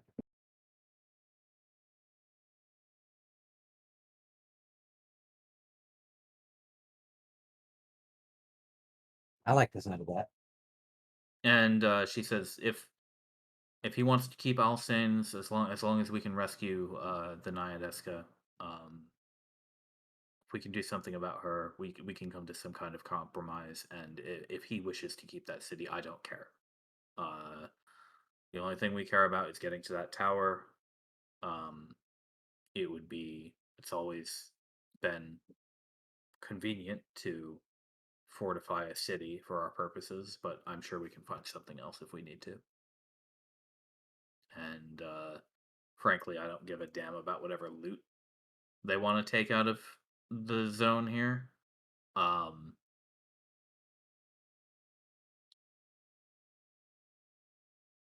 Speaking of which, did this prince of ours seem particularly interested in that magic item you all were talking about? I don't think he was any more interested in it than the rest of us. Yeah. Hmm. I'd I mean, agree. he did brush to get his hands on it, but he did hand it over immediately thereafter. Yeah, because the objective was get the cube, and after that, he wasn't a jerk about it. He handed it over. Didn't try to steal it, and No. well, But that he may have didn't. been because he understood the nature of our visit to the past. Did he understand it? You said he didn't know about it. He would almost certainly not have known that everything would disappear. Right. No, and in fact, I actually tried to explicitly imply that that wasn't going to happen. But I don't know what he really knew. You know what I Hmm. mean? Okay. I would worry about something like that getting in the hands of a dragon. Yep. I worry about it getting in the hands of anybody. You said you don't know where it is We don't, but I in expect to find it the present time. at best when we get to the tower. Hmm. Dex says if your guess is right and it is causing the redshift, then yeah, it's probably somewhere in that tower. Yep. Well, that'll. We've still got as close as we've gotten from where we start. We still have a long ways to go. Yes. Because now we're getting to the point where, as we're closer, we're going to need to get some sort of fortified location because the redshift's just going to be on us that much quicker. Right. Yeah, she says Yeah, that's exactly. correct, Right. and I Line fully basing expect operations. I fully expect to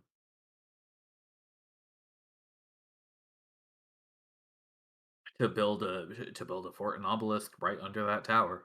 As soon as we get there, the Yep. key now I is think we probably just need to prepare to have the materials on hand. She says, well, don't you all worry about that. What I want you to worry about is dealing with this dragon, this prince, because we need to make sure he's not going to get in our way. We need to make sure we have a safe route through the rest of the desert. And if we can do that, well, if they have another sibling living at the tower, then we'll deal with them when we get there. But for now, we need to get past this Vashta. Yeah, I'm hoping we have an opportunity to negotiate safe passage all the way to the tower. Yeah. Again, if he wants to make a deal, then I will make a deal with him. It might be interesting to ask if he wants to join us. It would make the entire dragon family an ally. I Maybe. would be extraordinarily wary about trusting a dragon, a chromatic. But Well, if Ashta perhaps, is some example of what's possible, I tend to be more hopeful. He actually took the cube, and we did not know if he was going to hand it over. And he did. He didn't know well, anything at that time, but we asked for it, and he gave it, and he handed it over. And then he got to sit with us and talk to the king. I mean, this was all very different for him. And that is true. Who knows what his father is like? Right. And although I certainly wouldn't rule out the possibility of making a truce with a dragon to deal with the Redshift if said dragon Well, understood we probably need some understood evidence that they would it honor a truce, but as an abomination that needs to be solved. Right. That said, to me, it sounds more like so far the dragon would prefer the Redshift remain the way it is to keep people like us away from him. yeah, So I think that's probably a fair assessment.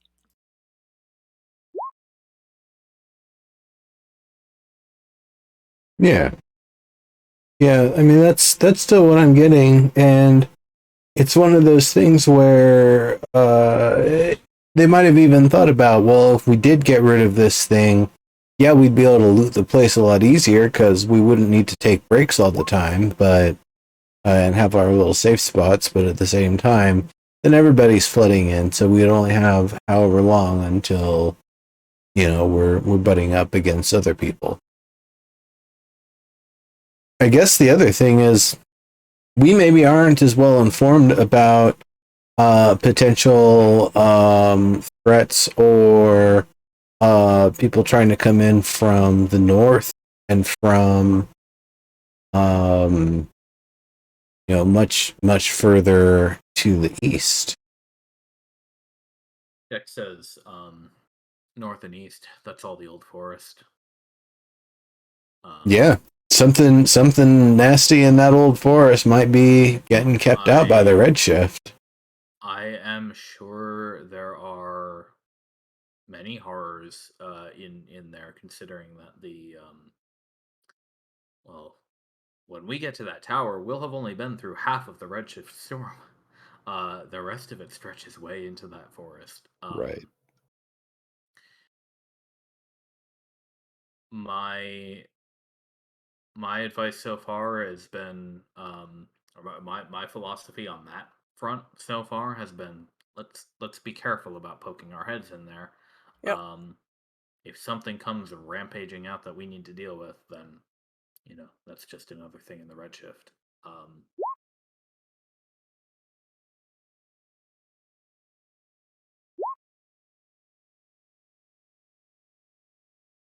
Yes, I'm. He says I'm going to keep hoping that doesn't happen, and we can deal with the regular ordinary horrors that exist out here. Nah, I mean, like, once the big stuff is done and then we can settle down, I'm thinking, maybe Montlaren and I get like a bunch of people and get a wild hunt going on. Oh, is that what you all want to do? Redshift. No, not all. I mean, if we do stop the Redshift, eventually somebody's going to have to go clear all that stuff out. Right? That is right. I mean, well, He says I'm not a politician. I don't know what's going to happen to this place if we do clear out the Redshift.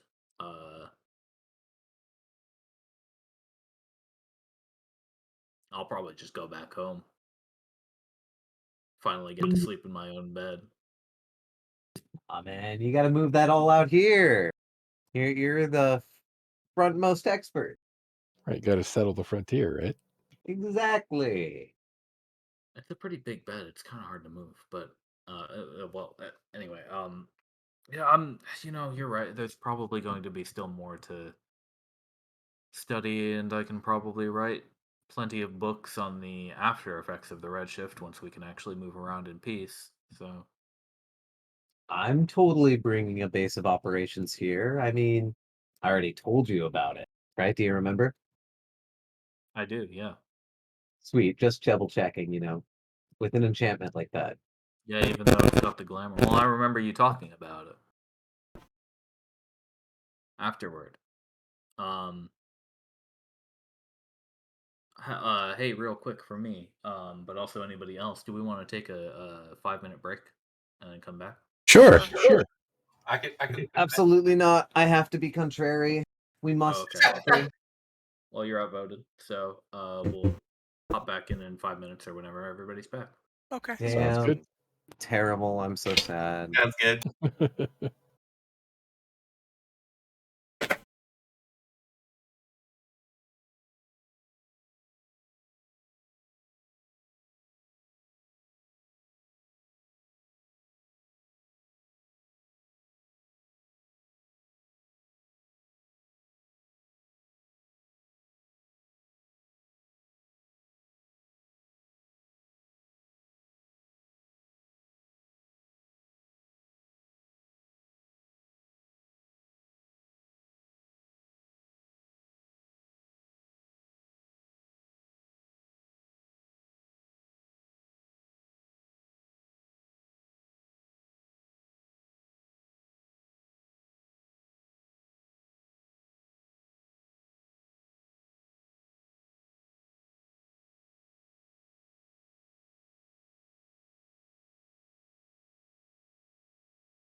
Okay, I'm back.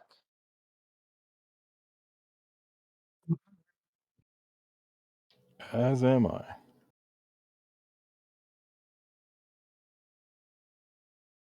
I think we're just waiting on Naya and Ambergreen then. I'm good. We're good. I'm back. Okay, great. I think we're all back. Albus, you're back? Yeah. Nice. Yeah. So the as the conversation has gone on into the evening, um Captain Van has indeed uh telekinesis over a few tables from other places in the fort. uh Mercutio and Sophia have delivered some breads and stews and whatnot to you all, as well as the plotting and planning continues on. Um,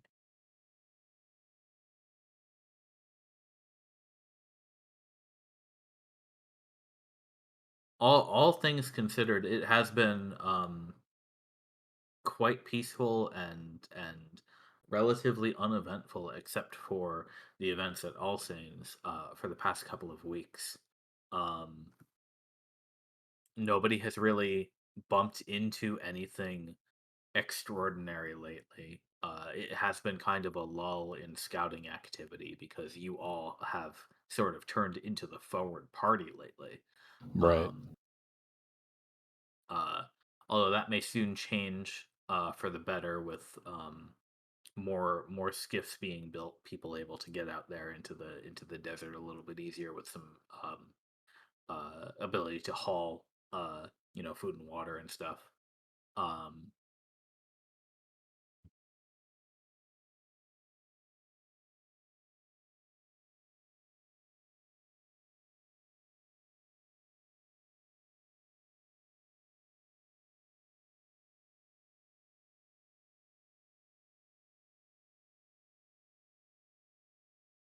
If you're talking, we can't hear you. oh no, I paused. Okay. Just an update for you on some other stuff. Um, the Chose walls are getting better fortified. They're putting up like spikes and stuff to maybe better help with any kind of ground assault. And Dex is probably going to be able to get that obelisk set up at Varia's manor, her house up in the mountains next week. Cool. The materials are pretty much ready to go. The carving is done. All that's really left is to get the transport and set up all put together. Which does also mean pretty soon teleport circle access from anywhere else will be possible into the Redshift zone. Hell yeah. Wait. Isn't knowing the key to get to somewhere else a requirement of absolutely using those teleport circles? Yeah, you need to know the circle. So we know two of them, Morio's place and that You one. destroyed that one. You destroyed the one in Nasharala's fort. Right. You found the one So at Varia's and left. right. So like um is that a one-way trip for somebody who knows the key, the address? Dex says, yes, so allow me to explain how the spell works. You must be able to, as the caster, you must write down or memorize the sigil sequence corresponding to the circle that you want to go to. You draw your own circle using that sigil sequence, and that teleports you. Plus, you can plus a few other people if you wish to the destination one time. If you want to go back, you will of course have to know a second circle back where you want to go, and then draw that circle where you stand currently. So the destination address is I'm not saying it right. Once you are at a teleportation circle, can it act as both a destination and a origin at the No, same time? that is actually a common misconception. Many people think that you can simply walk up to a teleport circle and be whisked away to a second one as though a sort of network. But no, you actually have to draw the circle that you wish to use each time. Right, but it can excuse me. Any teleport circle then can act as either an origin or a destination. So if you want to go somewhere else, the teleportation circle you're standing at is effectively the origin. Not quite, because the teleportation circles themselves are quite permanent. One must, if you wish to make a permanent circle, a destination circle, you must draw the same circle with the particular sigil sequence corresponding to your location in space. At that spot every day for a year. You must cast the spell that way. I have done it myself a couple of times. It is, one of the things I've done on commission in the past. Sure, and it's a lot of work. But what I mean is Now, once we once you've drawn it, it is quite literally often set in stone. Okay. So you cannot use it to go anywhere else. You'd have to you use usually chalks and such to draw the origin circle somewhere else that does not already have a circle, and that one matches your destination, so it then Okay. takes you there, and it disappears afterward. The spell only lasts for a moment, and the valuable Oh, chalks and I inks and think I such that you understand. use, they become consumed by the casting of the magic. Uh, Thank you for explaining. but like I said, back in the city there are one or two teleportation circles, um, and there are a couple of people there who have the capability of casting these spells. Um, so plus myself. So if we wished to bring people or supplies, people carrying supplies, in through the manor, um, I'm not sure how useful this will be overall, but it's always nice to have the option. If we need something quickly, if we need something that is difficult or delicate to haul, then uh, we may be able to recruit some of these people to get into the business of sending us supplies or people, and then as always, I can always truthfully, I've been able to do this the whole time. I could send you back to the city or wherever if you wanted. Okay. It just seems a little dangerous to me to give out that address, as it Oh, were. it will be keeping it very secure. Yes. Okay. We're not giving it out to just anyone, and only a few people even here in the commission have had the liberty of looking at it. Um, so Okay. yes, that will be a tightly kept secret for now.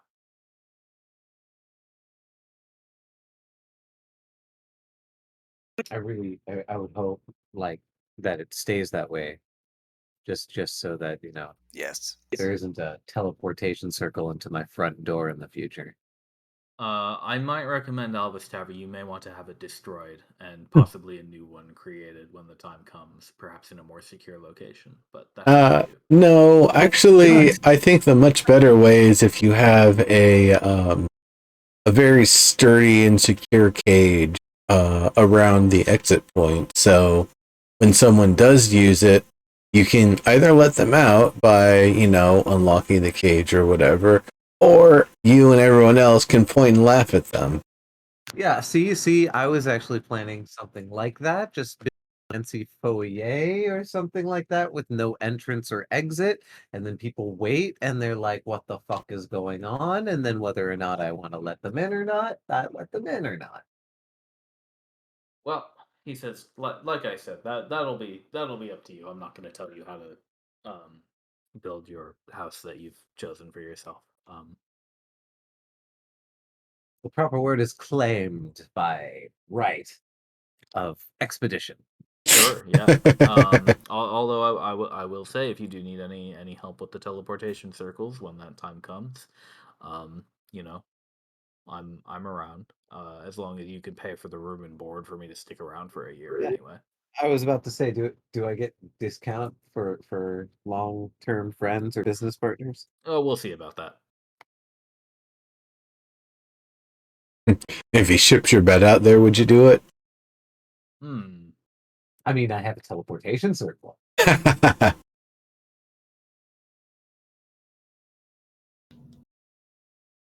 Like I said, we'll see. We'll see. You just need some real sturdy folk to be able to carry it through there in 6 seconds. See, normally people don't have teleports. They don't commission teleport circles out in the wilderness. Usually, it's some high noble putting it in their back room in their castle. So it's in the middle of a city. So it's not so bad.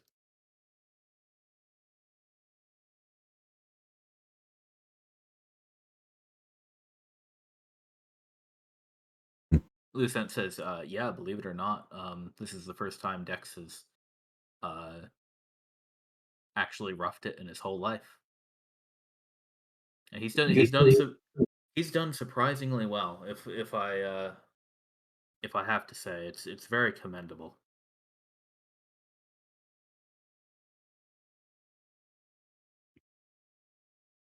What a guy! And I pat him on his Like leg. Yeah.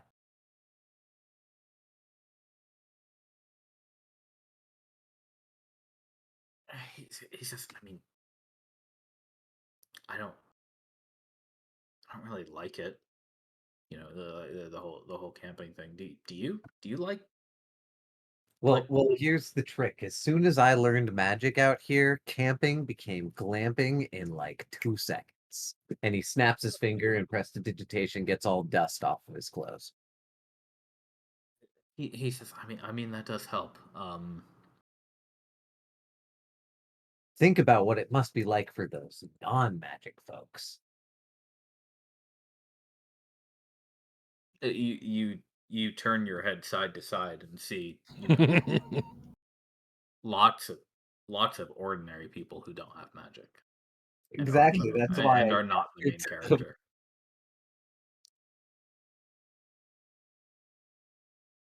They have to lift things up. They have to use the bath.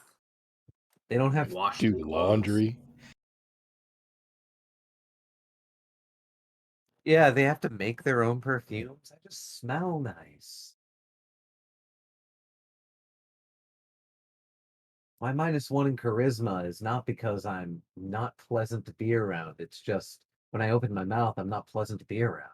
Uh-huh. Van says, "See, if your humanoid bodies were better made, you wouldn't need protective clothing and have to clean it all every day anyway. Look at me, I don't need it. My body is perfectly uh acclimated to any environment that I want it to be." Oh yes, but I did meet one Goliath who did so delight in oiling himself down and then polishing himself with various different sandstones. That was Van talking, by the way. Oh, oh, I thought that- Dex wears big robes most of the yeah. time. Oh, uh, well, what? Tell us more about the oily Goliath.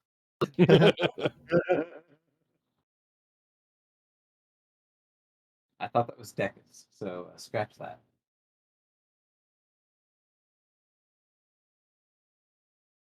I know not of an oily beholder. There was a play that was just one of the gags, though. It wasn't even like a character in the scene. I think it was just a doll shaped like a beholder that was covered in grease that someone just kind of gets, thrown straight in their face. Yeah, that's right. That's right. That was how the protagonist dies. Oh, that was a good one. So We you're saying usually they don't brush your teeth? tackle people to Uh, defeat them. Yes, well, it was a doll shaped like a beholder that was covered in grease because the whole thing was about a grease beholder. The whole story was weird. I think it was like supposed to be a metaphor for cleaning. But whatever. We only ran that one time. The greased beholder. Well, it wouldn't surprise me if there was one out there like that. Yeah. Beholders get into some weird stuff if I'm not mistaken, so that wouldn't surprise me. It wouldn't surprise me at all. How do you feel about the statement aesthetics is relative, Van? Well, that's obviously wrong. I mean, there's a very specific aesthetic that you can. It's like math. You might have different ways of getting to the correct answer, but there is a correct answer. I thought you might say that. Well, of course I would. It's correct. I know, and you Yeah. clearly hit upon the correct form of aesthetic. Well, luckily enough, as I was born in the optimal state, yes. Yep, yep, exactly what I thought would happen. The stabber just nods. Not that your humanoid state is not fine. You know, like I don't mean any offense to you or everybody else here. It's you know it works for you and you're clearly happy with it. The stabber is giggling. Of course, he's clearly happy with it. It would be better. If everything was Vanthorexia.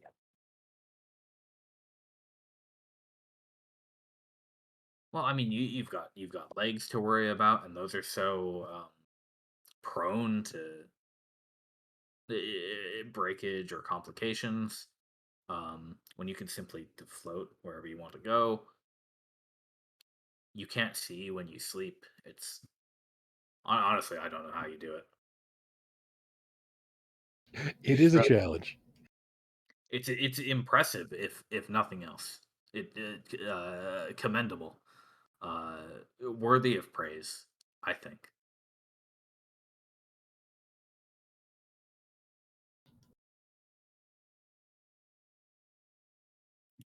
So out of character, that part of the beholder still is clearly prevalent. Yeah, it only changed its alignment. I know. It's just it's strange how that acts.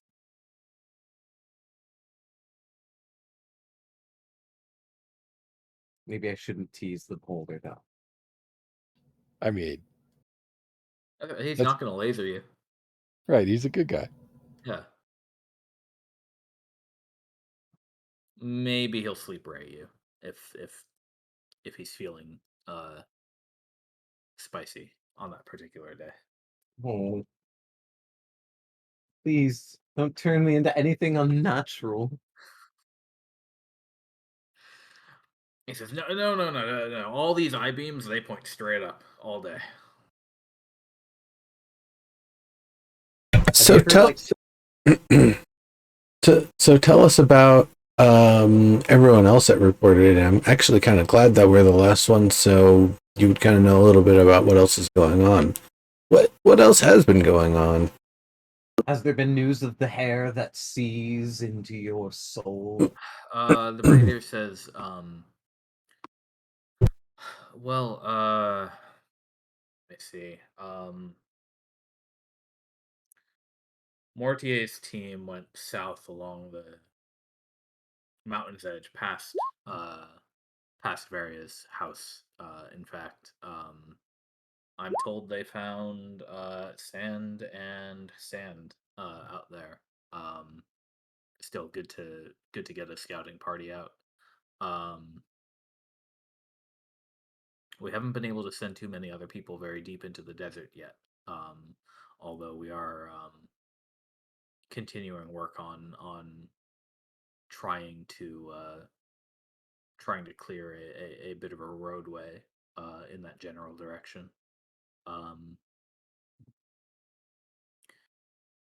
And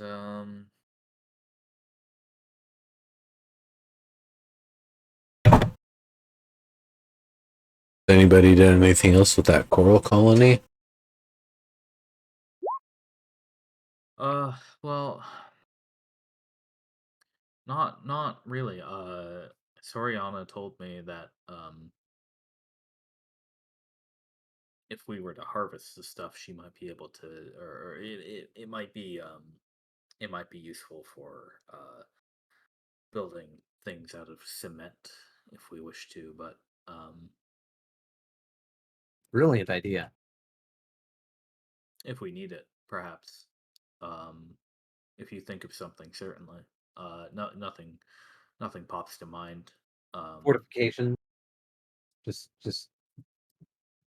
if we only have wooden walls right now, those can get lit on fire, break down easy, and just That's reinforce. true. I mean, we may be able to supplement somewhat with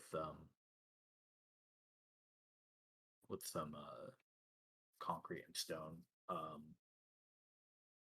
As long as I suppose we should not be too disruptive of the natural life over there. Right.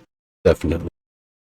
But if we can, perhaps we can send a logging party out to collect a little bit of material. Maybe Over. maybe bring back a couple of those starfish to see if they have any properties that can help us in some way. Not a bad idea. Oh, plus there is a.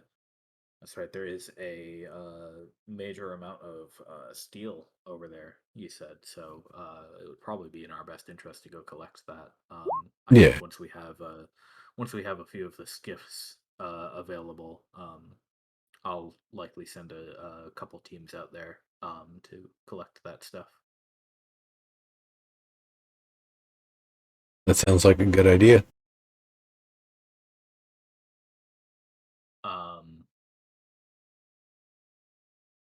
Arisa chimes in and she says, "All clear from the rest of the bases. I went around and took took the reports like usual. Uh, Everything's going smoothly. Supply lines are secure. People are happy and healthy. Although they were a little freaked out about that double first wave. But that's not the first time it's happened. Yeah, some people puke,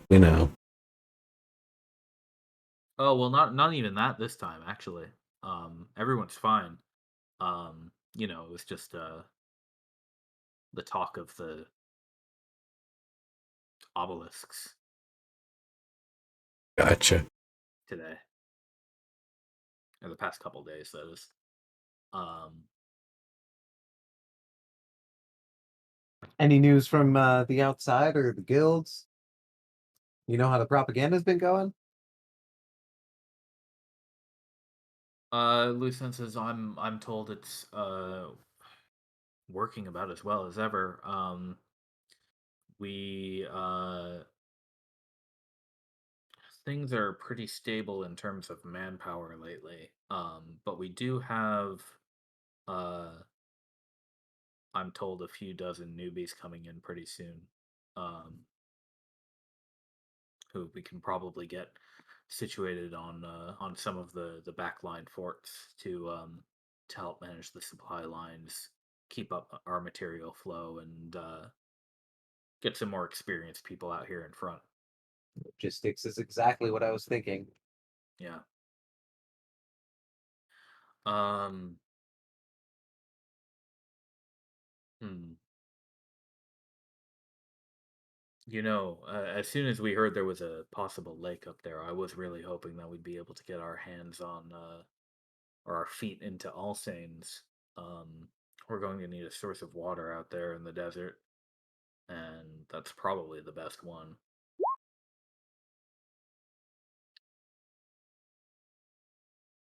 Yeah, I mean, realistically, one way or another, we're going to have to find a way to take All Saints.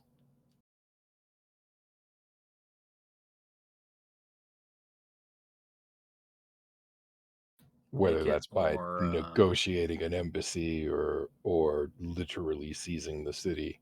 trade for it, perhaps. Right. If we told him that we'd be able to make a thing that he can kind of stay and hang out, I bet he would be interested in that. I just worry about how long we would want to have Vashti able to see our technology being used and investigate and Right. learn the secrets so that it doesn't end up getting used against us. Jack says, "Yes, I'd not be too I'd not be too excited for any of those dragons to get a good look at my obelisks. That is Well, Zora most certainly did. He just didn't know what to do with it. I think fortunately for us, he may not have understood what he was looking at because all he did was pull the onyx off and bend it a little bit. Um, he got the idea that it was doing something, but um, if he wanted to properly disable it,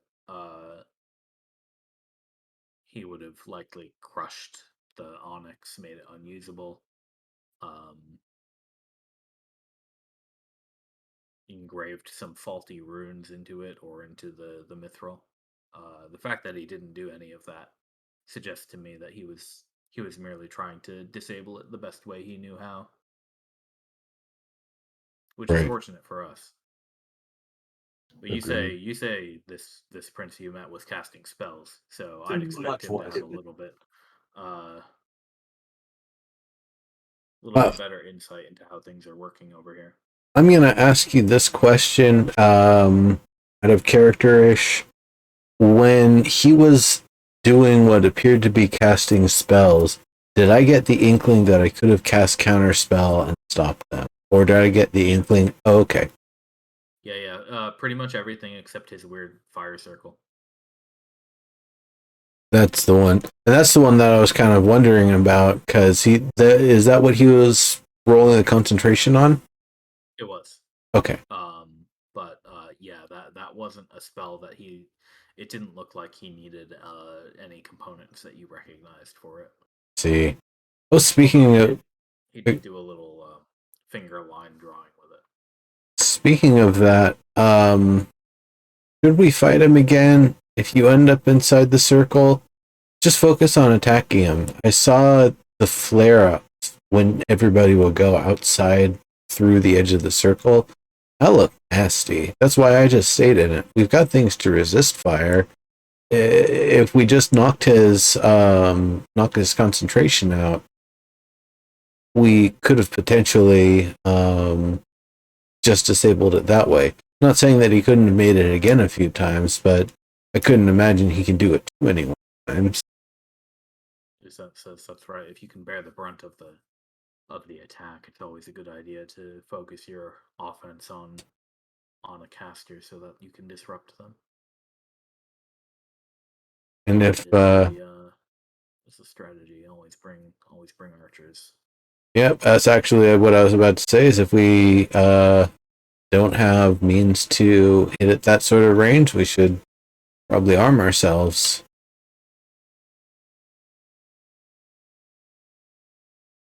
Albus, what were you saying about a dragon? He's a dragon, and I don't trust him. Well, you're wise not to. But Hermetics are not to be trusted. no, but in my in my kids' stories at least, and I even luckily have enough of a sample to show you. I do know of seemingly let's not call them beneficial, but dragons that live in vicinities of magical creatures like naiads, nature and such, and lakes that are in a red dragon's vicinity turn into sulfur lakes.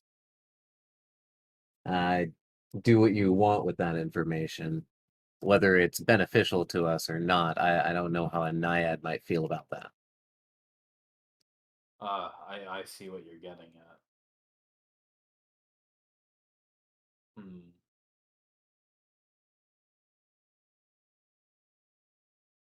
Grandmother, do you have any, or Dex, I suppose, what would happen if a dragon's influence spread to a naiad's lake? Dex says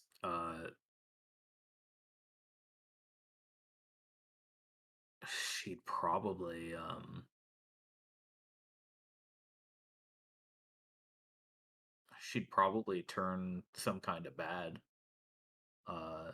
like sometimes elementals and stuff will pop up in the area too, and they tend to work for whoever is the master of that region, work in their favor, and go against anybody who'd be enemies of that master. And grandmother says, probably the same thing that would happen to me, which is lose control of my home if a dragon took my tree.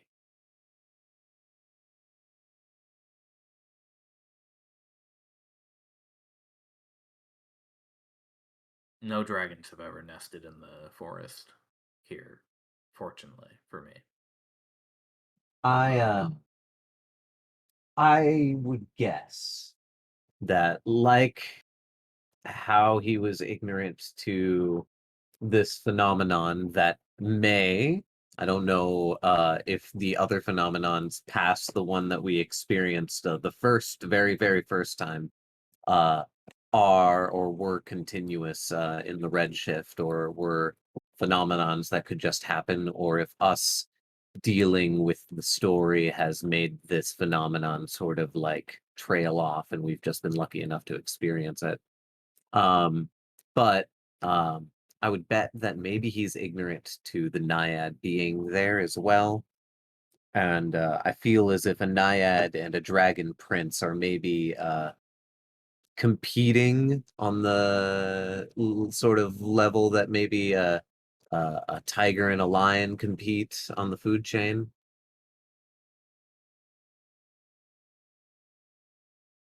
Grandmother says, well, For magical influence, what I mean. yes, Eska was the matron guardian of Alsaines, and she never had to or only very rarely had to fight anything or anyone. Um but she loved that city and the people in it.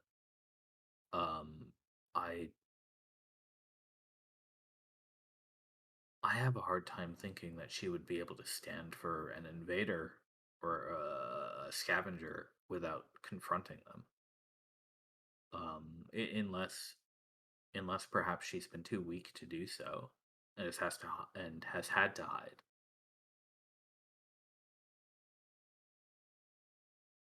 Well, then, if we are to negotiate, my But weight. if there's still water there, like you said, then he surely hasn't killed her, Yeah, because as long as there's water there, she would live. yeah. Well, if we negotiate with the dragon, I'm I'm stating now that my side is going to be for the naiad, the commission, and and then the dragon can maybe try to throw in what maybe they want there. But I think Well, honestly we're in the better position here. I think we should revive the naiad before we even think about negotiating. Exactly. I believe the naiad is key and partial in getting even stronger footing in said negotiation. Essentially, I force him to negotiate on the back foot. Yes, even if it does exactly. anger him, perhaps. It would show that we have the capability to take that city back if we That wished. that is the only kind of civil discussion dragons take seriously. And That's a good point. and so that that's basically it. It's that kind of aggressive tactics, or I'm 100% for just stabbing him.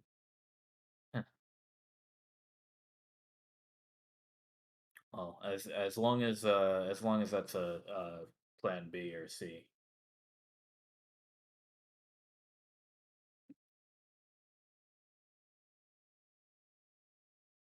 Alvis nods, yeah. Yeah, I'd like us to be civil if we can, but if we can't,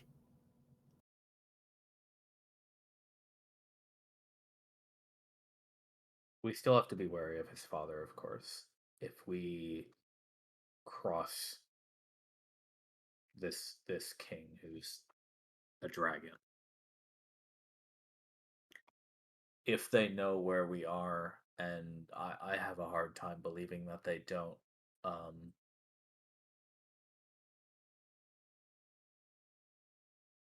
then we still need to be ready for a dragon. Exactly. Have we considered consulting an expert back in the Empire?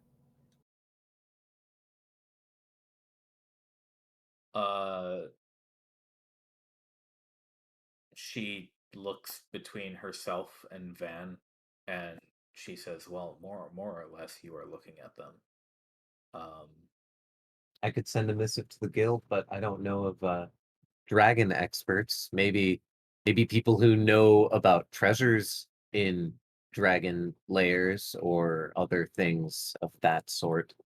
yeah, Yeah. Van says, if you wanted a real dragon expert, you'd get like a gold dragon over here, but I can't say we have one on call.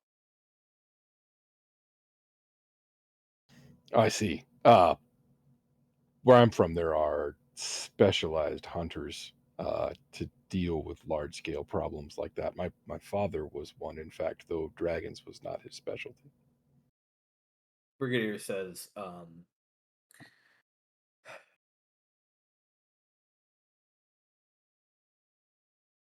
not not too many were able to get to join the commission, unfortunately.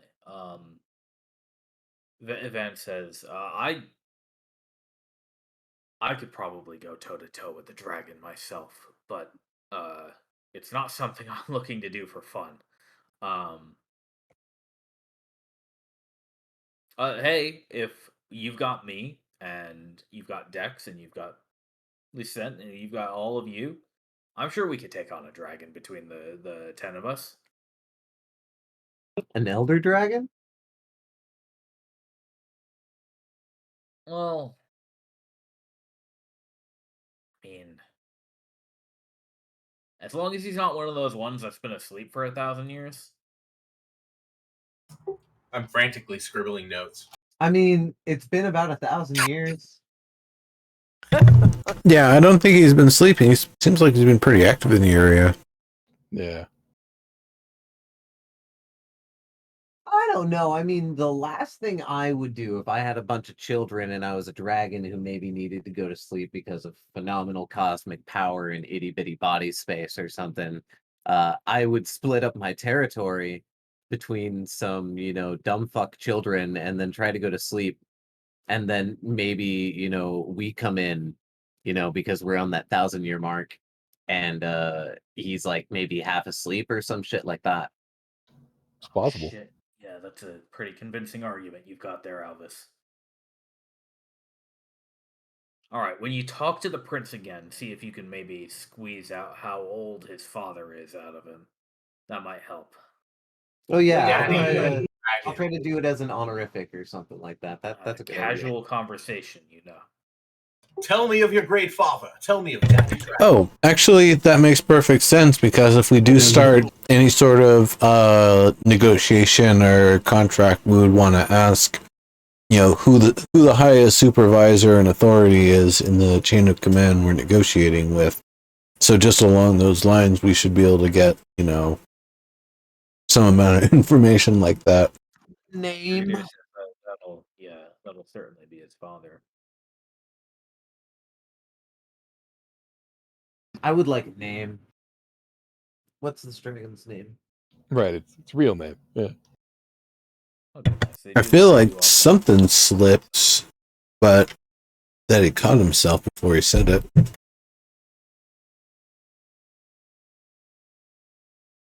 Well, I mean, he introduced himself to you, so it's not like they're trying to protect their names for some reason. Yeah, but not a one of them said the daddy's name. Well, other than Daymare, right? Yeah, that's one of the other siblings. Oh yeah, that's right. He's the constructs guy.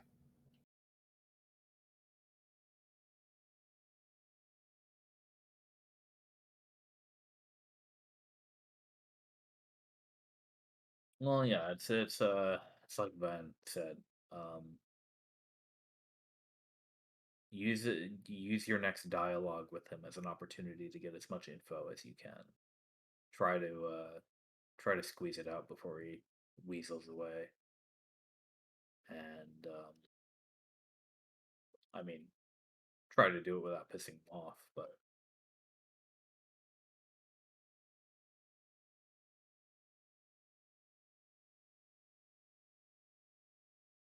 That would be some good knowledge to know.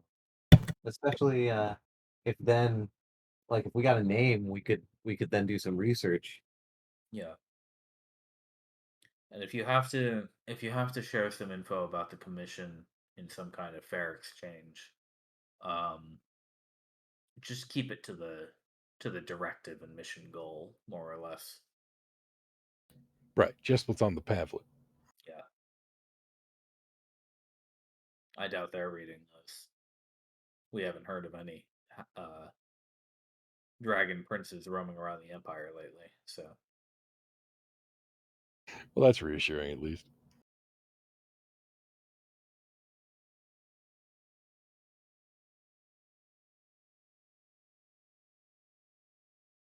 um it sounds like you have a plan for next week then. Back to Alsaines? Yep. Looking to negotiate. Get some water. Take there. Definitely Very that. good. I mean, I'd kind of like to just sneakily get enough water to see if we can get her into some sort of like corporeal body, then hand her the bracelet. Like, all right, I gotta go up here and deal with some stuff. You just make water for yourself. Be back. Yeah, right.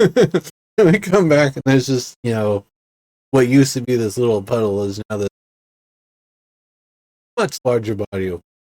Like, what? Me? Oh, my bracelet? Oh, don't worry about I Yeah, lost yeah, it. Well, that is a plan.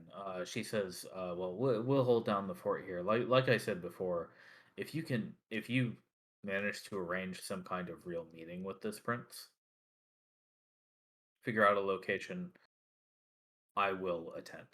I will talk to him. Um, uh, otherwise, yeah, we'll hold down the fort. Get some rest. Take as much time as you need here. Take advantage of the redshift and make sure we're ready to set out as soon as it breaks." Sounds like a plan. Yeah, roger that.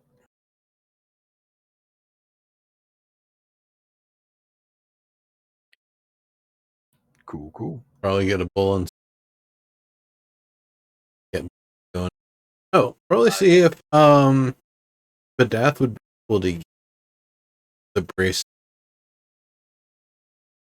because it's next. I don't think so because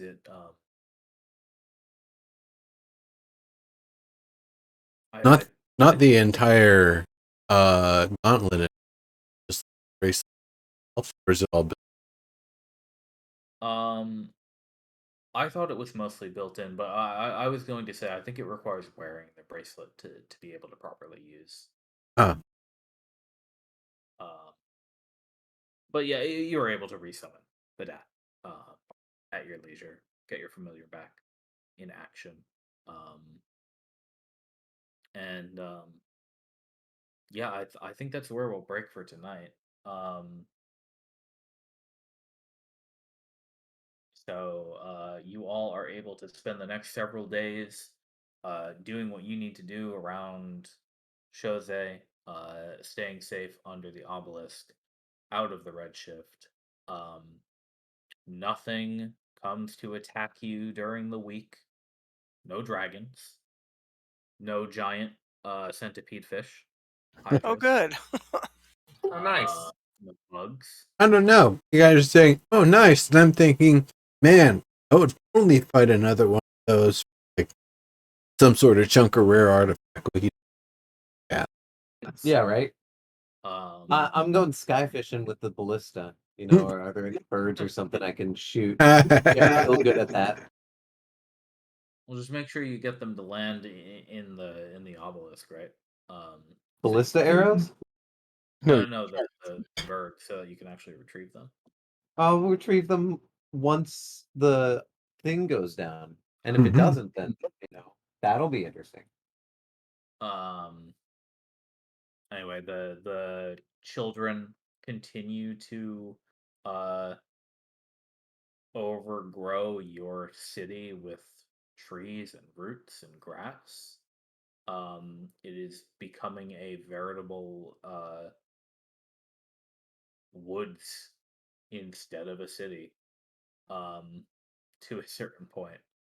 At least you have plenty of shade. Good. Are a lot of them fruit trees or not? Some of them, but mostly no. It's a lot of similar, just deciduous trees, much like the ones that were that spread in the forest that stretches all the way across the west. Gotcha. I was gonna ask if there's like maple something. Need to grow moss. You're Well, in maybe we could switch it up and get some fruit trees in there at least, and maybe Yeah, some I mean, deciduous trees. it's extremely viable. Uh, and again, whatever trees are like hardy enough to survive on the desert's edge and sort of spread into it as well, because they have been continuing their number one job of shoring up the desert's edge and trying to kind of inch by inch push into that sand and turn it back into earth. Um, but yeah, we'll pick up next time.